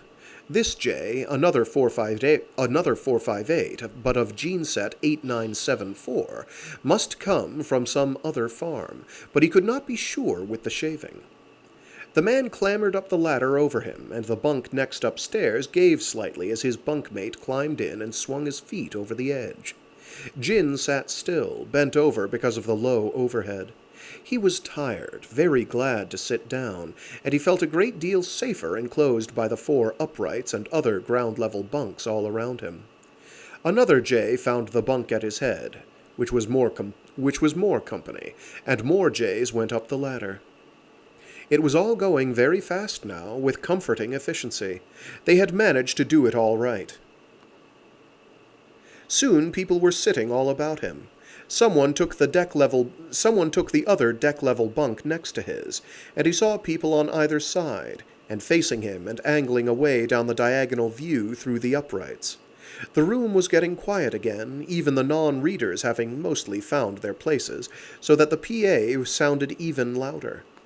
He had already spotted the small packet the PA told him about next, the plastic case lying on the pillow, and there was a massive stirring as thousands of Azzy reached and took theirs as he did, as they opened the covers and found hygiene kits and schedules. "Read your schedule for exercise," the voice instructed them. "If you don't read, you will have a blue card or a red card. Blues are Group 1. Reds are Group 2. I will call you by those numbers. You will have half an hour at a time." It was not much time. Jin was already plotting how he could adjust his personal routine to follow it. There were more instructions, where one went for elimination and how one reported malaise, and instruction that they must sit or lie in the bunks at all other times because there was no room for people to walk about. "A great deal of the time we will play tape," the voice promised them, which cheered Jin considerably. He felt uncertain what his life had meant up to this point. He remembered well enough, but the importance he had attached to things was all revised. His life now seemed more preparatory than substantive. He looked forward to things to come. There would be a world, he believed, and he was called on to build it. He would become more and more like a born man, and he would be on this assignment for the rest of his life, one of the most important assignments even born men hoped to get. All of this was due to his good fortune in having been born in the right year, on the right world, of the right gene set, and of course it was due to his excellent attention to his work. There would be only good tape for him, and when he had gotten where he was going, when he looked about him at a new land, there were certain things which would have to be done at once. With all the skill he had, people believed in him. They had chosen him. He was very happy, now that all the disturbing things were over, now that he could sit in his own bunk and know that he was safe. And he would have just about enough time to understand it all before they would be there, let's try that again. And he would have just about, and he would have just about enough time to understand it all before they would be there, so the tape promised. There would be Pia, for instance. He would have liked to have found Pia in all this crowd, and asked her whether the tape had talked to her about him. But he thought that it had. Usually they were very thorough about such details.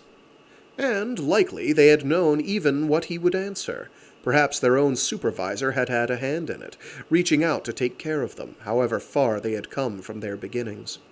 He and Pia would make born men together, and the tape said that this would be as good as the reward tapes, a reward any time they liked, as long as they were off duty. He had a great deal of new information in that regard to think on, and information about the world they were going to, and lists of new rules and procedures. He wanted to succeed in this new place and impress his supervisors. The PA finished instructing them. They were to lie flat on their bunks, and soon they would be asked to take tranq from the ampules given them in their personal kit. He arranged all this where he could find it, taped the tranq series to the bedpost, and lay down as he was supposed to do, his head on his hands. He would be very busy for the future. He was scheduled for exercise in the 12th group, and when it was called, he wanted to proceed to the right place as quickly as possible, and to plan a routine which would do as much as possible for him in the least amount of time. He had never been so taut-nerved and full of purpose. Never had so much to look forward to, or even imagined such opportunity existed. He loved the state which first ordered his creation, and now bought his contract and saw to every detail of his existence. It created Pia and all the others, and took them together to a new world it planned to give them. Into the bargain, it had made him strong and beautiful and intelligent, so that it would be proud of him. It felt very good to be what he was planned to be, to know that everything was precisely on schedule, and that his contract holders were delighted with him. He tried very hard to please, and he felt a tingling of pleasure now that he knew he had done everything right, and that they were on their way. He smiled and hugged it all inside himself. How happy he was, a preciousness beyond all past imagining. A tape began. It talked about the new world, and he listened.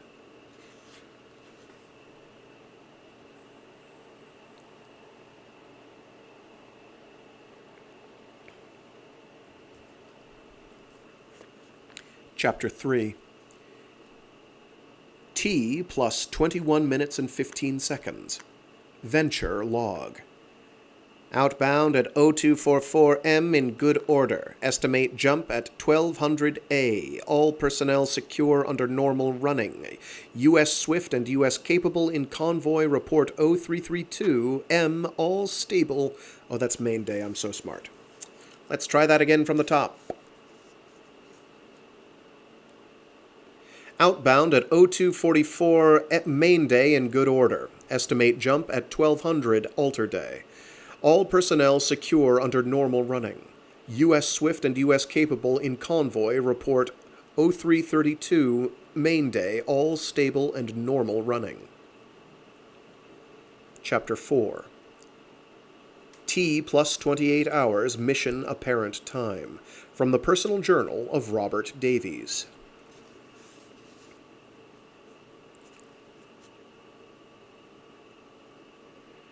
September 2nd, 94.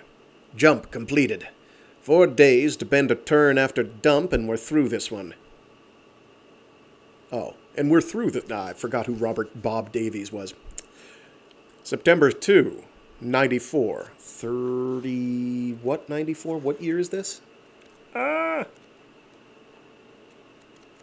Oh, no. I don't know what time frame this is taking place in. When was it in Merchanter's Luck? Let's use that as a barometer and then fake it from there. And where are we? Do we have a time frame? I forget what century this is in. Let's call it 2594. Because it's just listed as 9/2/94. So this is from the Personal Journal of Robert Davies. September 2nd, 94.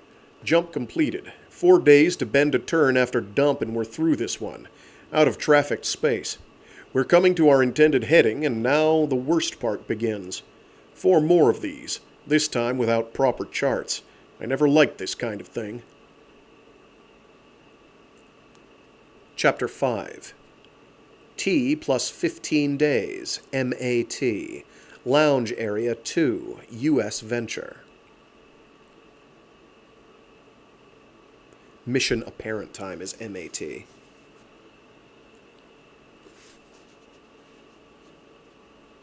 That's clear on the checks, Beaumont said, and Gutierrez, among other team chiefs, nodded. All equipment accounted for. Venture's been thorough. Nothing damaged, nothing left. The governor, you can call him governor from now on, wants a readiness report 2 days after third jump. Any problem with that? A general shaking of heads among the crowd of people, military and civilian, present in the room. They filled it. It was not a large lounge. They were crowded everywhere, and the bioequipment was accessible only in printout from Swift. Each swore it had been examined, that the canisters were intact, and the shock meters showed nothing disastrous. Most of their hardware rode on Swift and Capable than on Venture. They could get at nothing.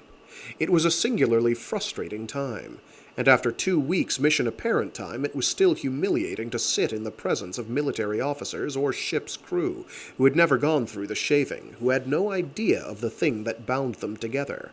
Who had? And when it broke up, when Beaumont walked out, gray-haired and venerable, and with her sullen special op bearing, there was a silence. A moving of chairs then. Game in R15, one of the regs said. All welcome. Game in 24, a civ said. 40, another added. It was what they did to pass the time. There was a newsletter, passed by hand and not on comp, which told who won what and in what game, and that was what they did for their sanity. They paid off in favor points. This was a reg, a military custom. Because where we be... Oh, geez. Oh, lordy. Okay. So the way that this is written is it goes, this was a reg, a military custom, colon, long hyphen, and then it does a quote that isn't a quote. They paid off in favor points. This was a reg, a military custom. Because where we been, Because where we been, Matt Mays put it, ain't no surety we get free cash. But favor points, that's a loan of something or a walk after something. What? Okay. My brain is breaking trying to read this. The line breaks aren't helping. This was a reg, a military custom, because where we been, Matt Mays put it, ain't no surety we get free cash. But favor points, that's a loan of something, or a walk after something, or whatever. No sex, no property, no tours, no gear. Cut your throat if you play for solid stakes. Favor points is friendly. Don't you get in no solid game. Don't you bet no big favors. You're safe on favor points. You do the other thing, the old man'll collect all bets and shut down the games, right? Got us reg civs, that was the way the regs put it. They're reg civs, meaning the line was down and the regs, the military, swept them into games and the bets and otherwise included them. And it was a strange feeling that all their pride came from the stiff, backboned regs, like Aaron Miles, whose tattooed number was real because he came out of the labs, who recovered his bearings as fast as any of them, whose numbers were wearing dim. It was we, and the officers and the governor were they. That was the way of it. And even further removed was the spacer crew, who gambled, too, for credits in other games, because their voyage was a round trip, and they would go on doing missions like this. The spacers pushed odds, even following the route a probe ship crew had laid out for them, themselves following a drone probe. Venture went with navigational records and all the amenities, but it was a nervous lot of spacers all the same, and none of the games mixed. Wouldn't gamble with you. The conversation was reported between spacer and reg. Cheap stakes.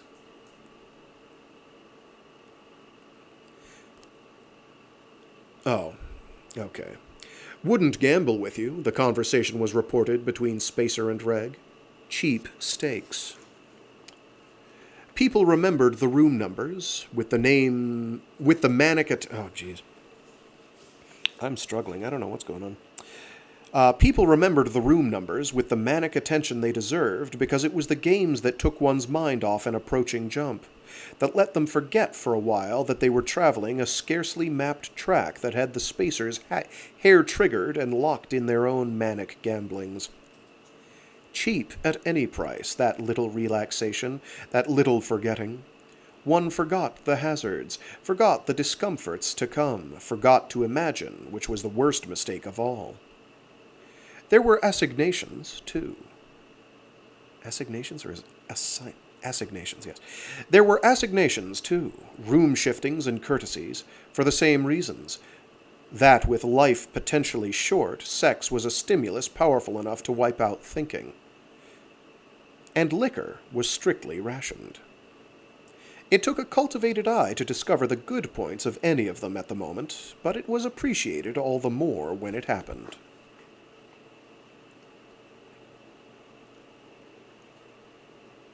Basically, they're very limited in how they can recreate.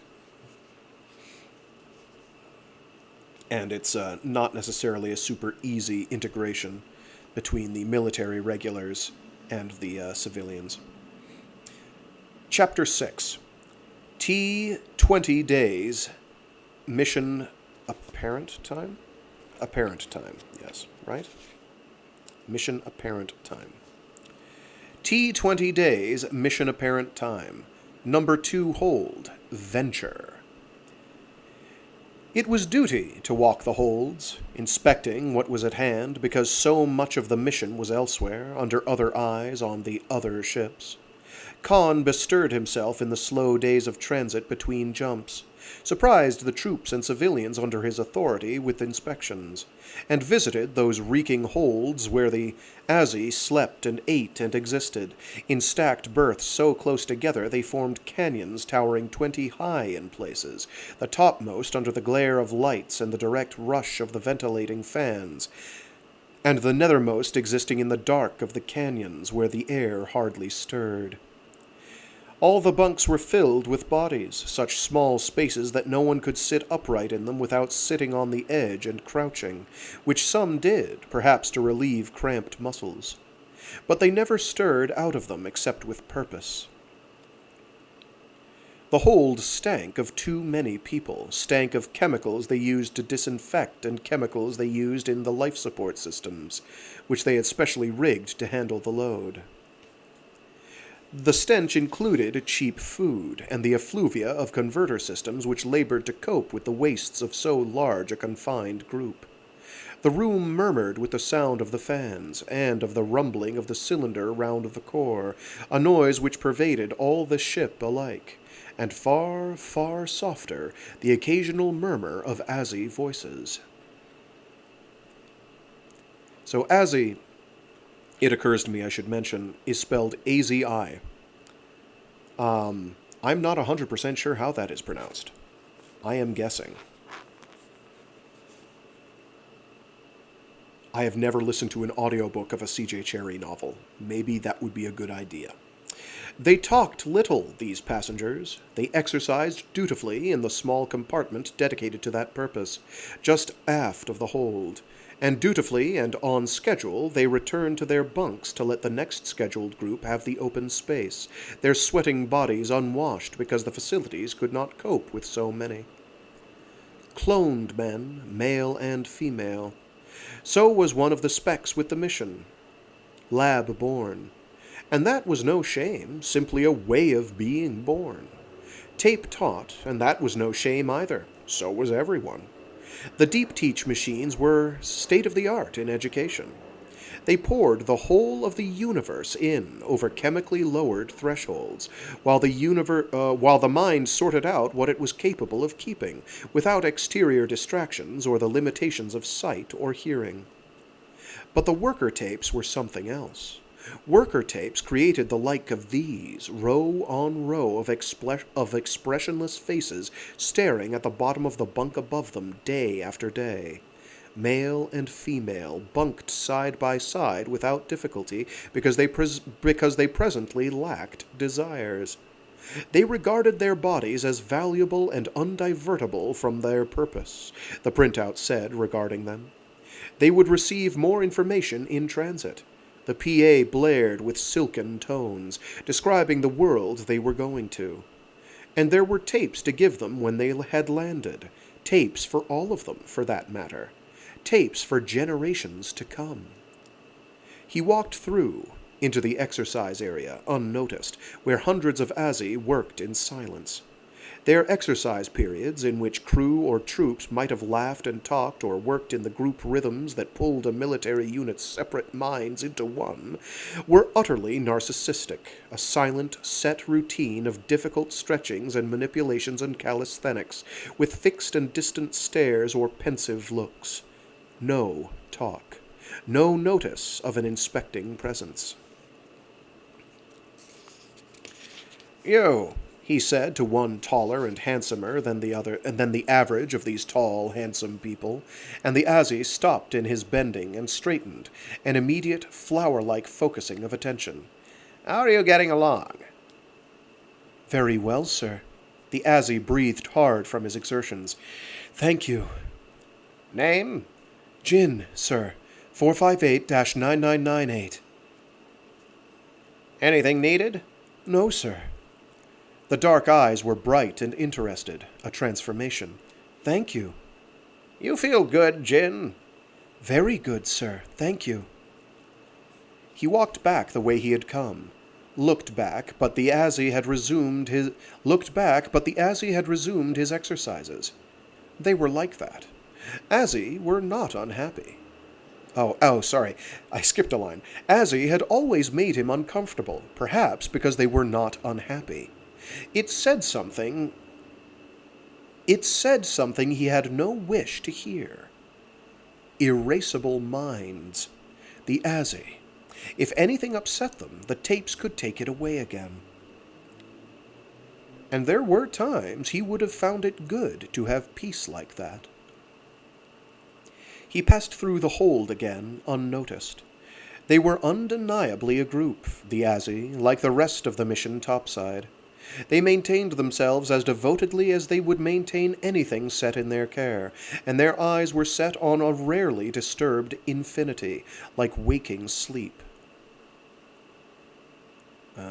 and their eyes were set on a rarely disturbed infinity, like waking sleep. He had no idea, much as he had studied them, what thoughts passed in their heads at such times, or if there were any thoughts at all. And he went topside again into the silence that surrounded him in this long waiting, because Ada Beaumont and Pete Gallen handled the details. He studied the printouts and dispatched occasional messages to the appropriate heads of departments. There were his pictures set on his desk, and there were memoirs he was writing. It seemed the time for such things. But the memoirs began with the voyage, and left out things that the government would not want remembered, like most of his life. Classified. Erasable by government order. He put it on tape, and much of it was lies, why they came and what they hoped. Mostly, he waited, like the Azzy.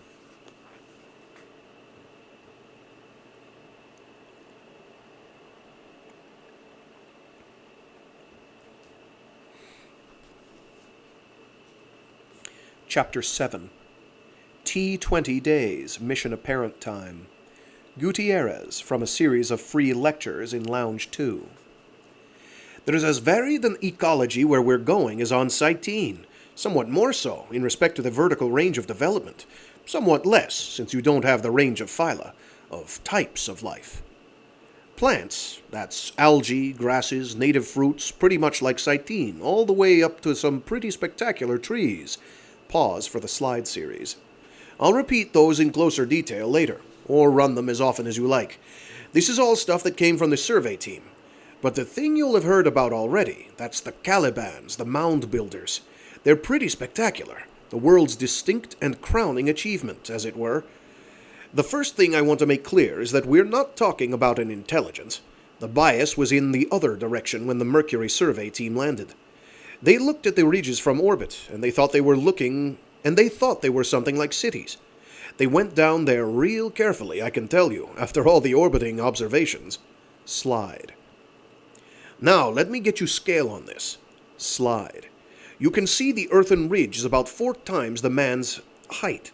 You always find these things on riverbanks and seacoasts, on the 2 of the 7 continents that lie in the temperate zone. And this one's going to neighbor our own site. The mound builders happen to pick all the really good sites. In fact, you could just about pick out the sites that are prime for human development by looking for mounds. Slide. And this is one of the builders. Caliban is a character in a play. He was big and ugly. That's what the probe crew called him. Dinosaur is what you think, isn't it? Big, gray dinosaur. He's about 4 to 5 meters long, counting tail, warm-blooded, slithers on his belly, lizard type. But trying to pin old names on new worlds is a pretty hard game. The geologists always have a better time of it than the biologists. They deny it, but it's true. Look at that skull shape there, that big bulge over the eyes. Now that brain is pretty large, about 3 times the size of yours and mine. And its convolutions aren't at all like yours or mine. It's got a place in the occipital region, the back, that's like a hard gray handball, and pitted like an old ship's hull. And then 3 lobes come off of that, 2 on a side and 1 on top, shaped like human lungs, and having a common stem and interconnecting stems at several other places along their length. They're frilled, those lobes, make you think of pink feathers. And then there's 3 of those handball things in the other end of the skull, right up in that place we call the frontal lobes of a human brain, but not quite as big as the organ behind. Now, that's the brain of this citizen of the New World. And if it didn't connect onto any spinal cord and have branches, and if microscopy didn't show structures that could answer to neurons, we'd have wondered. It's a very big brain. We haven't mapped it enough to know what the correspondences are, but all it does with that big brain is build ridges. Yes, they dissected one, after they established the behavior as instinct patterned. You do that to a certain extent by frustrating an animal from a goal, and you watch how it goes about the problem. And if the answer is wired into the brain, if it's instinct and not rationality, it's going to tend to repeat its behavior over and over again. And that's what a Caliban does. They're not aggressive. Actually, there's a smaller, prettier version, slide. The little green fellow with all the collar frills is called an Ariel. Ariel. That's Caliban's elvish friend. Now, he's about a meter long at maximum, nose to tail, and he runs in and out of Caliban burrows completely unmolested. They're fish eaters, both the Calibans and Ariels, stomachs full of fish. And they'll nibble fruits, or investigate about anything you put out for them. None of the lizards are poisonous. None of them ever offered to bite any of the probe team. You do have to watch out for Caliban tails, because that's 2 meters length of pretty solid muscle, and they're not too bright, and they just could break your leg for you if they panicked. The Ariels can give you a pretty hard swipe too. You pick them up by the base of the tail and the back of the neck, if so happens you have to pick one up, and you hold on tight, because the report is they're strong. Why would you want to pick one up? Well, not often, I'd think. But they apparently run in and out of Caliban burrows. Very pretty folk, as you see, and no one's ever caught an Ariel doing a burrow of its own. All play and no work, the Ariels. And the probe team found them in their camp, and walking through their tents, and getting into food if they had a chance. They haven't got any fear at all. They and the Caliban sit on top of the food chain, and they haven't got any competition. The Calibans don't seem to get anything at all out of the association. It's not certain whether the Ariels get anything out of it but shelter. Both species swim and fish. Neither species commits aggression against the other. The Ariels are very quick to get out of the way when the Calibans put a foot down, while in the human camp the Ariels sometimes went into a kind of freeze, where you were in danger of stepping on one, and they'd be stiff as a dried fish until a second after you'd picked them up, after which they'd come to life in a hurry. There's some speculation that it's a panic reaction, that the overload of noise and movement in the camp is just too much for it, or that it thinks it's hidden when it does that. Or maybe it's picking up something humans don't hear, some noise from the machinery or the comm. Its brain is pretty much like the Caliban's, by the way, but the handball organs are pink and quite soft. Interiorly, the snout is odd too, in both species. That gentle swelling behind the nostril slits is a chamber filled with cilia, hair-like projections, but flesh. And they're rife with blood vessels. So are the organs that seem to correspond to lungs, filled with cilia, like a nest of worms. They expel water when they come up from a dive. They sit on the shore and heave, and it comes out the nostril slits.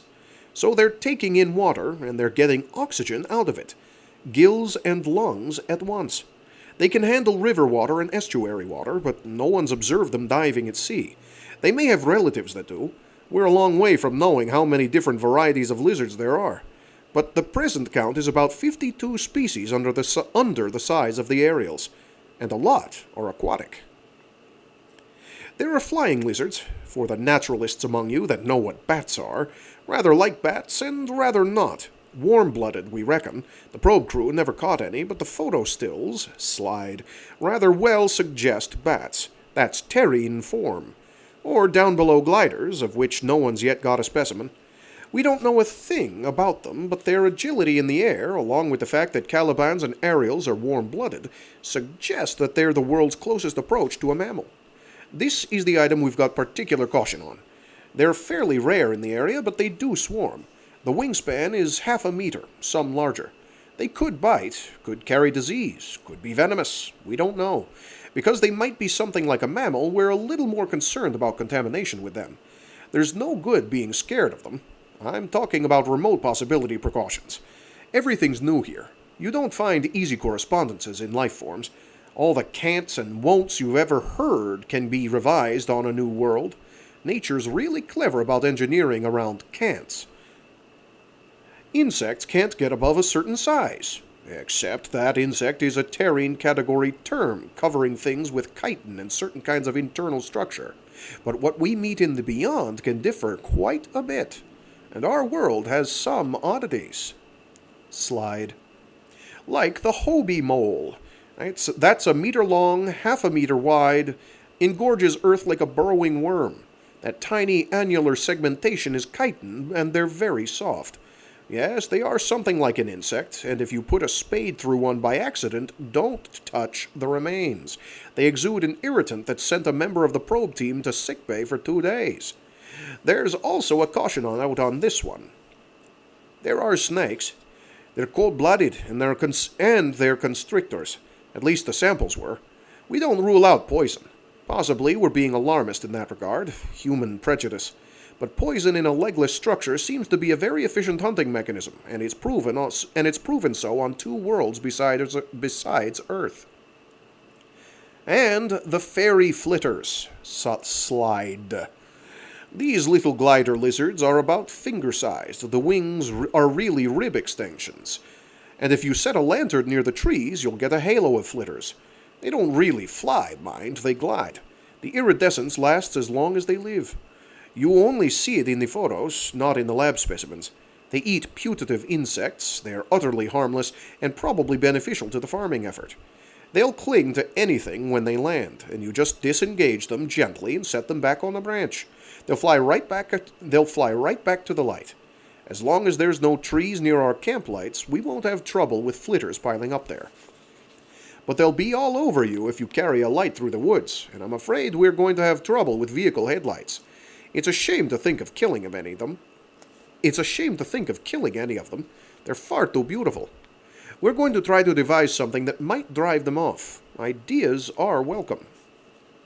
Fish, beyond counting. Saltwater and freshwater. No poisons yet detected. Edible. We'll want to be sure to stick to varieties that have already been tested, and Bio will run tests on new species as they're brought in. You'll learn to recognize the species so you know what to eat and what to bring us. Microorganisms. We're very fortunate in that regard. No one picked up a parasite. No one got sick. No one developed allergies either. We don't get careless, though. And particularly where you have mammal analogs, we don't get careless. There's a pheromone we call biological resonance, for want of a better name. That's when 2 worlds' microorganisms set up housekeeping together and develop new traits over a period of years, when they cooperate. So, the medical staff is going to have a long lecture on this topic. You have to report every contact with a new life form, especially if you accidentally touch something, which is not a good idea. And you report every runny nose and every cough and every itch. We do have a biological isolation chamber we can set up. If someone turns out to be in really serious trouble and nothing else will work, we can put you in a bubble for 3 years until a ship comes back and lifts you off. Short of that, we have antihistamines and all kinds of other alternatives, up to the autoimmune lot, so there's no good becoming obsessive about chance of contamination. So there's no good becoming obsessive about the chance of contamination, but there's no good being cavalier about things either. If you drop down in a faint, it's really helpful if you've already told us you got stung by something that morning, or that you'd been digging down on the beach.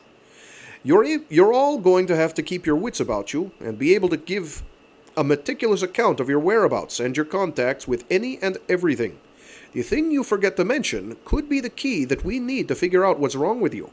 And that's partly my business, because I have to form a picture of every ecosystem, so that if your contact with something harmful was on the beach, for instance, I have a good idea what to look for. And the faster I can answer questions, the safer you are. That's why I have to ask everyone in the mission to be Bio's eyes and ears. Leave the hands and the touching to us, where you have any doubts. Humans can be compatible with all kinds of ecosystems. Don't kill anything, just move it over.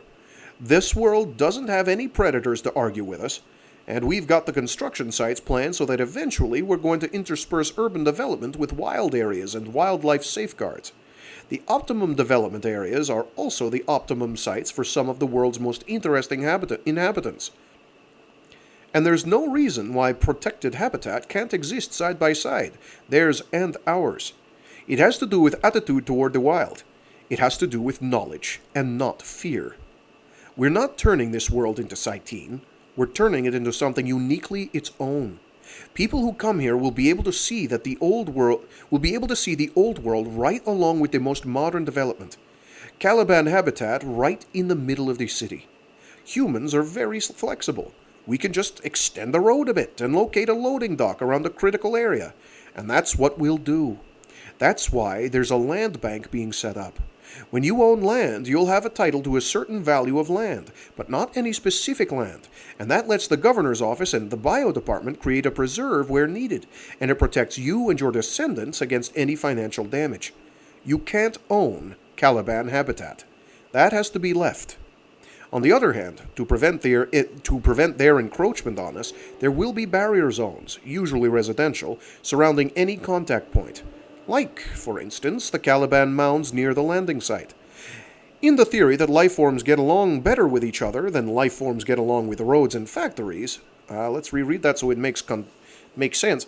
In the theory that life forms get along better with each other than life forms get along with roads and factories, there will be housing built along the line that turns only windows in that direction. What? There will be housing built along the line that turns only windows in that direction. Not door. Oh, psst. There will be housing built along the line that turns only windows in that direction, not doors, not accesses. Once we determine the actual boundary of an area, that's where the permanent building will go. And you'll be up against the protected zone, so your actual maintenance on that side will be handled through the bio department. City core will be industrial. All city growth will be handled through the creation of similar enclaves along roadways. This is the way it is in the charter. I think you understand it. I just want to explain how the bio section relates to the construction agency and to the governor's office and why we'll have some functions linked in with security and law enforcement. We have a constituency, which is the ecosystem we're entering. We also represent the human ecosystem.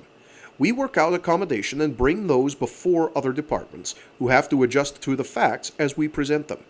We don't really have authority. Nature has that. We just find out the facts as they exist, the decisions already made, that the two systems have to exist in balance. A world where humans come in at the top of the food chain is easily thrown out of balance. Those of you who are station-born will appreciate that quite readily. It's like a station, like Pell, for instance, where two biosystems exist in complement. Very tricky life support setup, one looping into the other, and each benefiting the other. But when you start from the beginning, you can do that, and make them balance. We look to have station manufacture for the really heavy and polluting industries. All the departments will be doing these seminars, and we'll go on doing them after we land, making tapes for the ASI and for future generations. All of this is going to be priceless stuff, and mostly history is going to make liars out of us, but we sincerely hope not in our hopes for the place. I'm going to reread that so it sounds better, so I write emphasis on the correct syllable. And mostly history is going to make liars out of us, but we sincerely hope not in our hopes for the place. I'll be going over the ecosystem from the microorganisms up in the more detailed session tomorrow. And I'll be doing it again for my own staff in a morning session day after tomorrow. Check your schedules, and if you find you want to sit in on that lecture, you're quite welcome. It's going to be pretty detailed, but after the other session, it might make fair sense. Session to begin tomorrow morning is Zel Parum on security and law. This room 0700 main day. Game in R12.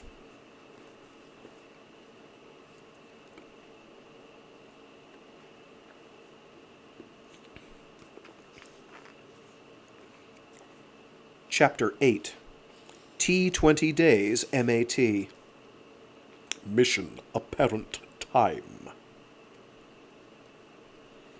The world is to be loved, the tape voice whispered, and Jin accepted it deeply, wholly. The things you will find there are beautiful. All the things that really belong to the world are to be protected, but you will build there. Born men will tell you where you will build, and if life is taken in the building, that is as it must be. If you can spare a living thing, you will do so, if it is your choice alone. You will observe certain cautions in touching wild things. You will report all such contacts to your supervisors, just as born men will have to report them.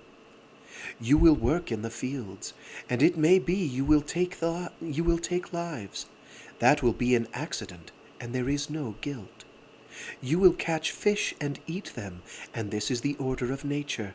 There is no guilt in this. Fish are there for your use, and they feel very little pain. You will become part of this world, and if ever people came to harm you, it would take up weapons to defend. Oh, geez Louise. You will become part of this world, and if ever people came to harm it, you would take up weapons to defend it. In that you might kill, and you would not have guilt. But if ever you had to take up weapons, you would be trained, and the governor would tell you. You will work because you are strong, and because your work is very important. You will have a right to be very proud of what you do, and when it is all done well, you will be closer to being born men. The government which holds your contact is very pleased with you. You're learning very well. Soon you will get born man tapes teaching you the nature of the world, and in very little time you will step out on your land. Through all the difficulties you will experience, you can find occasion for pride that you will overcome them all. Every difficulty will make you stronger and wiser, and you will fit more and more perfectly into the world. Be happy. Not everything will be pleasant, but every difficulty will give the pleasure of its solution, and the confidence that you are as intelligent and as fine as the promise of your gene set. The government believes in you. The born men will take care of you, and you will take care of them, because where they are wiser than you, you are very strong, and you have the capacity to become wise. And expect their care for you. Oh, geez, I skipped a line. And you have the capacity to become wise. Love the land. Love the world. Care for the born men, and expect their care for you. You have every right to be proud and happy. Jin lay relaxed, dissolved in the pleasure of approval, stirred as much as anything moved him in this time with the anticipation of his becoming. There had never been such Azzy as themselves, he was persuaded, and he had only believed he was ordinary because no one had ever pointed out to him his uniqueness. He saw his descendants in vast numbers, his genetic material, and Pia's, who was quite as wonderful, ultimately mixed with all the other specially chosen material. They were made of born man material. He had never realized this until the tape told him. The capacity was in them, and it was awakening. He thought on this, having a capacity for sustained concentration that could knit together the most complex of problems. This capacity could be turned to pure reason. He had never had it called upon in quite this way. In fact, it was discouraged because an Azzy's understanding was full of gaps which could mislead. But this special capacity which born men lost in the distractions of their sense-overloaded environments could make him very wise as the total sum of his knowledge increased. Of this, too, he was proud, knowing that a 9998 was extraordinarily capable in this regard. It would make him loved and secure, and born men would never give him bad tape. Highest life native to the world are the Calibans, the tape told him, and if you understand them, they will do you no harm. And if you understand them, they will do you no harm. Much better, he says.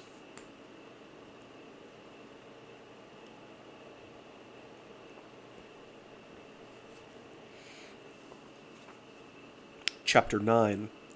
T-42's Mission Apparent Time. Venture Log. Arrival Gehenna System, 10:18 hours, 34 minutes, Mission Apparent Time. Sorry, 1018 hours. Maybe?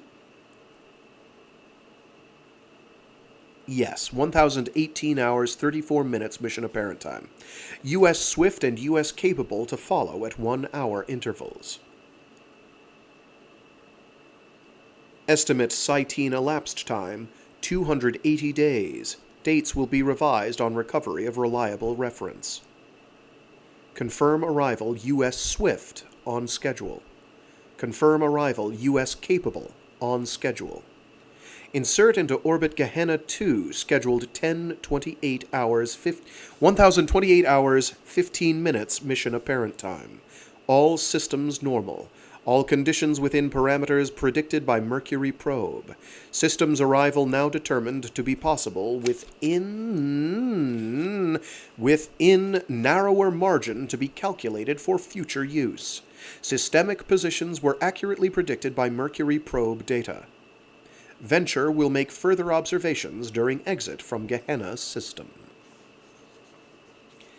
It occurs to me I should have been doing that in the voice of the captain, probably. Too late now. Chapter 10. T-42 days, mission apparent time. U.S. Venture. Office of Colonel James A. Kahn. It was there, real and solid. The world. Gehenna, too, the designation was. Newport, he reckoned to record the name. Their world. Kahn sat at his desk in front of the viewer, with his hands steepled in front of him, and looked at the transmitted image, trying to milk more detail from it than the vid was giving them yet. The second of 6 planets, a great deal blue and a great deal white, and otherwise brown with vast deserts, sparsely patched with green. Not quite as green as Cyteen, but similar. The image hazed in his eyes as he thought of where he was going, but places he had been. The image hazed in his eyes as he thought not of where he was going, but of places he had been. And of Jean, buried back home, and what she would say when they had been like Beaumont and Davies, traveling together. Even the war had not stopped that. She had been there, with him. There existed that faint, far thought in his mind that he had committed some kind of desertion, not a great one, but at least a small one, that he had hoped for happiness coming here, for something more to do. He left her there, and there was no one to tend her grave and no one who would care. That had seemed such a small thing. Go on, she would say, with that characteristic wave of her head when he hung his thoughts on trivialities. Go on, with that crisp decisiveness in her voice that had sometimes annoyed him and sometimes been so dear. Lord, Jamie, what's the point in all of that? Something had gone out of him since Jean was gone.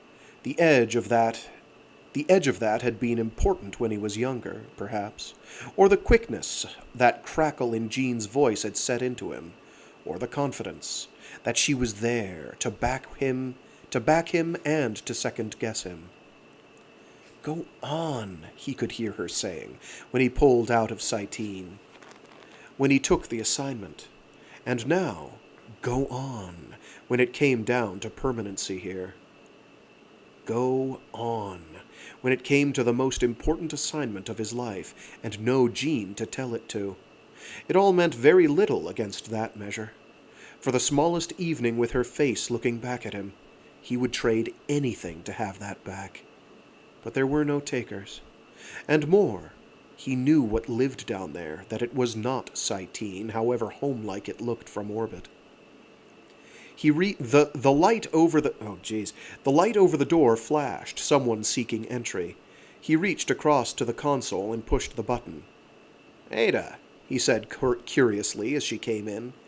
"Ah, you've got it," she murmured, indicating the screen. "I wanted to make sure you were awake." "No chance I'd miss it. I'd guess the lounge has it too." "You couldn't fit another body in there. I'm going down to 30. The officers are at the screen down there." "I'll come down when the vid gets more detail." "Right." She went her way. Bob Davies would be down there. Jealousy touched him, slight and shameful. There would be Gallen and Sedgwick and Dean and Childs and the rest of the mission. One horizon, one sight for years ahead. Blue-skied, grounded forever. That was what it came to. And whatever private misgivings anyone had now, it was too late. "Look at that," he could imagine Jean saying, and "Don't take stupid chances, Jamie." "Don't you," he would say. He looked back at the image, at the blue-green world that was not home at all. The whole thing was a stupid chance, an ambition which Jean had never shared. "Colonel Khan," the comm said. Mary Engel's voice. "Are you there, Colonel?" He acknowledged, a flick of the key. "Captain?" "We've got a fix on the landing site coming up." A shiver went over his skin. "What do you reckon in schedules?" "We're going to ride out here one more day and do mapping and data confirmation before we let you out down there. You'll want that time to order your sequence of drop. I'll be feeding you the shuttle passenger slots, and you fill them up at your own discretion. The equipment drop is all standard procedure with us, and we've got all that down as routine. You handle your own people according to your own preferences. You will need some of the construction personnel in your initial drop. I'd like to ask you to stay on board until the final load, in case of questions." "Good enough. I'll wait your printout." "We have suggestions based on experience. I'll pass them to you by your leave." I'll pass them to you by your leave. "No umbrage, Captain. Experience is appreciated." "A professional attitude, Colonel, and appreciated in turn. Printout follows." He opened the desk cabinet, took out a bottle and a glass, and poured himself a drink, soothed his nerves while the printout started spilling onto his desk. Everything would have to be packed. Mostly there were the microfax books and the study tapes, which were precious. Uniforms. There were no more uniforms where they were going. They became citizens down there. Colonists. No more amenities either, in spite of the cases of soap. He meant to have a shower morning and evening during the unloading. It was that kind of thing one missed most under the conditions he was going to face. Soap. Hot water. Pure water. And a glass of whiskey in the evenings. The printout grew. On the screen, the tighter focus came in. It agreed with the photos in the mission documents.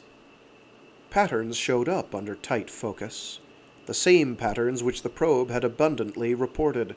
Curious mounds near seacoasts and rivers, vast maze designs which interrupted the sparse green with tracings of brown lines, loops and rays stretching over kilometers of riverbank and coastline. That was where they were going.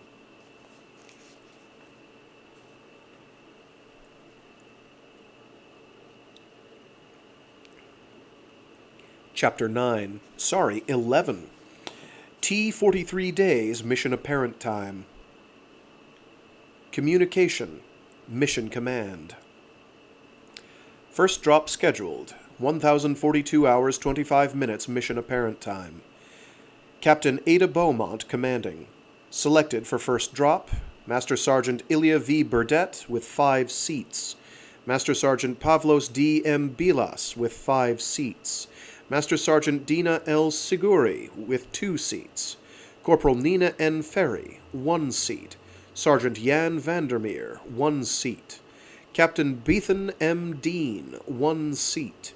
Dr. Frelin D. Wilson, 1 seat. Dr. Marco X. Gutierrez, 1 seat. Dr. Park Young, 1 seat. Dr. Hayden L. Savin, 1 seat. Workers A187-6788 through A208-0985, 30 seats. Chapter 12. Part 12? Part 12. Chapter 12. There we go. T-43 days, mission apparent time. Venture, loading bay 1. "He's not coming," Ada Beaumont said quietly, rested her hand on her husband's neck, kept her eyes front on the movement of machinery, the loading of canisters onto the lift, an intermittent clank and crash. Bob Davies said nothing. Nothing was really called for, and Bob was careful with protocols. Ada stayed still a moment, looked aside where some of the ship's crew were rigging the ropes to channel boarding personnel to the lift. But the bay up on the frame was empty yet, the shuttle on its way up from Venture's belly, close to match up with the personnel deck. The lift yonder would take them by groups of 10, sink them out of Venture's comfortable rotation to let them aboard the Null G shuttle. The Azzy were to go first, taking the upright berths in the hold and to the rear of the cabin, and then the citizen complements would follow, in very short sequence. But Khan stayed in his quarters. He had rarely come out of them since their arrival in the system. The ship was crowded. Departments were busy with their plans. Possibly no one noticed. He played cards and drank with the two of them. He had done that at the end of watches regularly, but he never came out among the staff. "I think," Ada Beaumont said more quietly still, when the crew was furthest from them and only Bob could possibly hear, "I think Jim shouldn't have taken this one. I wish he'd take the out he still has and go back to Cyteen, claim health reasons." And then, in further silence, Bob venturing to comment, "What he actually said was, you handle things. You'll be doing that, mostly. The old man just wants to ride it out easy." Wait, she said that? Oh, she said that. What he actually said was, "You handle things. You'll be doing that, mostly. The old man just wants to ride it out easy." He wasn't that way, Bob said finally. "It's leaving Cyteen. It's Gene, I think. He never showed how bad that hurt." Bob Davies ducked his head. There was noise in the corridor to the left. Some of the Azzy were coming up. The clock ran closer and closer to their inevitable departure. He reached and took his wife's hand, himself in the khaki that was the uniform of the day for everyone headed planetward, civ or military. So maybe that's why he can sit up here, because he can lean on you, because he knows you'll do it. You can handle it. And there's Pete Gowan. He's all right. "It's no way to start out."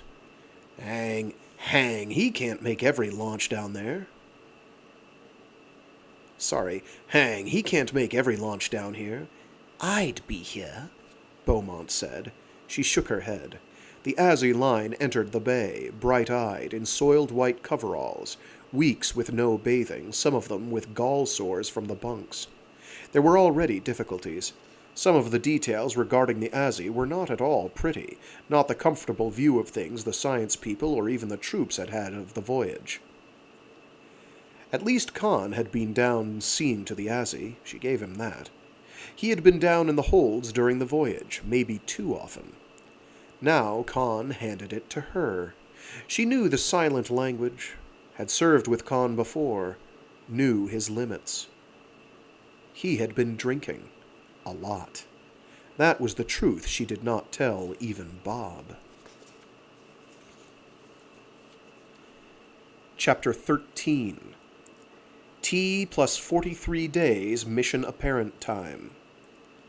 Venture communications log. "Venture Shuttle 1, unloading now complete. Will lift ready and return to dock. Weather on world good and general conditions excellent. Landing area is now marked with the locator signal. Venture Shuttle 2 now leaving orbit and heading for landing site." Chapter 14. T 45 days MAT. Venture hold. Azzy section.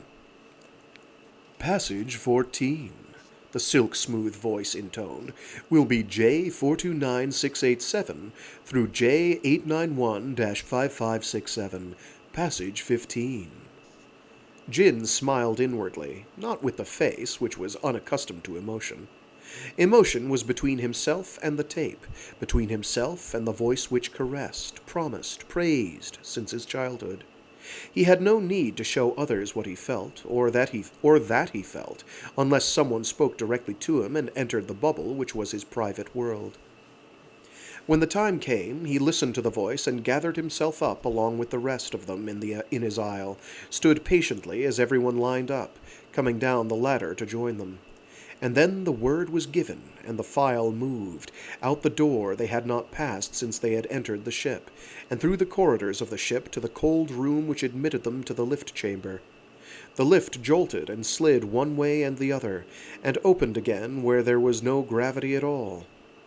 So that they drifted. "Hold the lines," a born man told them, and Jin seized the cord along with the rest, beside a silver clip on the line. "Hold to the clips with one hand and pull yourselves along gently," the born man said, and he did so, flew easily upward along the line in company of the others. Until they had come to the hatch... I misread that. Flew easily upward along the line in the company of others, until they had come to the hatch of the ship which would take them to the world. World with a capital W. It was more lines inside, and they were jammed very tightly into the back of the hold, while more and more Azzy were loaded on after them. "Secure your hand grips," a born man told them, and they did so, locking in place the padded bars which protected them. "Feet to the deck." They did as best they could. It took a short time to load. They were patient, and the others moved with dispatch. The hatch closed, and a born man voice said, "Hold tight." So they went, a hard kick which sent them on their way, and gave them the feeling that they were lying on the floor on top of each other and not standing upright. No one spoke. There was no need. The tape had already told them where they were going and how long it would take to get there, and if they talked, they might miss instruction. They believed in the new world and in themselves with all their hearts, and Jin was pleased even in the discomfort of the acceleration, because it meant they were going there faster. They made entry, and the air heated, so that from time to time they wiped sweat from their faces, crowded as they were. But weight was on their feet now, and it was a long, slow flight as the engines changed over to ordinary flight. "Landing in 15 minutes, the born man voice said, and soon, very soon, the motion changed again, and the noise increased, which was the settling of the shuttle downward, gentle as the settling of a leaf to the ground. They waited, still silent, until the big cargo hatch opened where they had not realized a hatch existed. Daylight flooded in, and the coolth of the outside breezes flooded through the double lock. "File out," a voice told them. "Go down the ramp and straight ahead. A supervisor will give you your packets and your assignments. Goodbye." They unlocked the restraints line by line in reverse order to that in which they had loaded, and in that order they went down the ramp.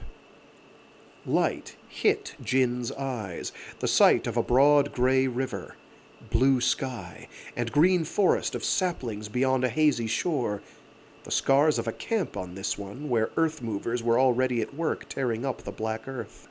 Clean air filled his lungs, and the sun touched the stubble on his head and his face. His heart was beating hard. He knew what he had to do now. The tapes had told him before and during the voyage. He had reached the real beginning of his life, and nothing but this had ever had meaning.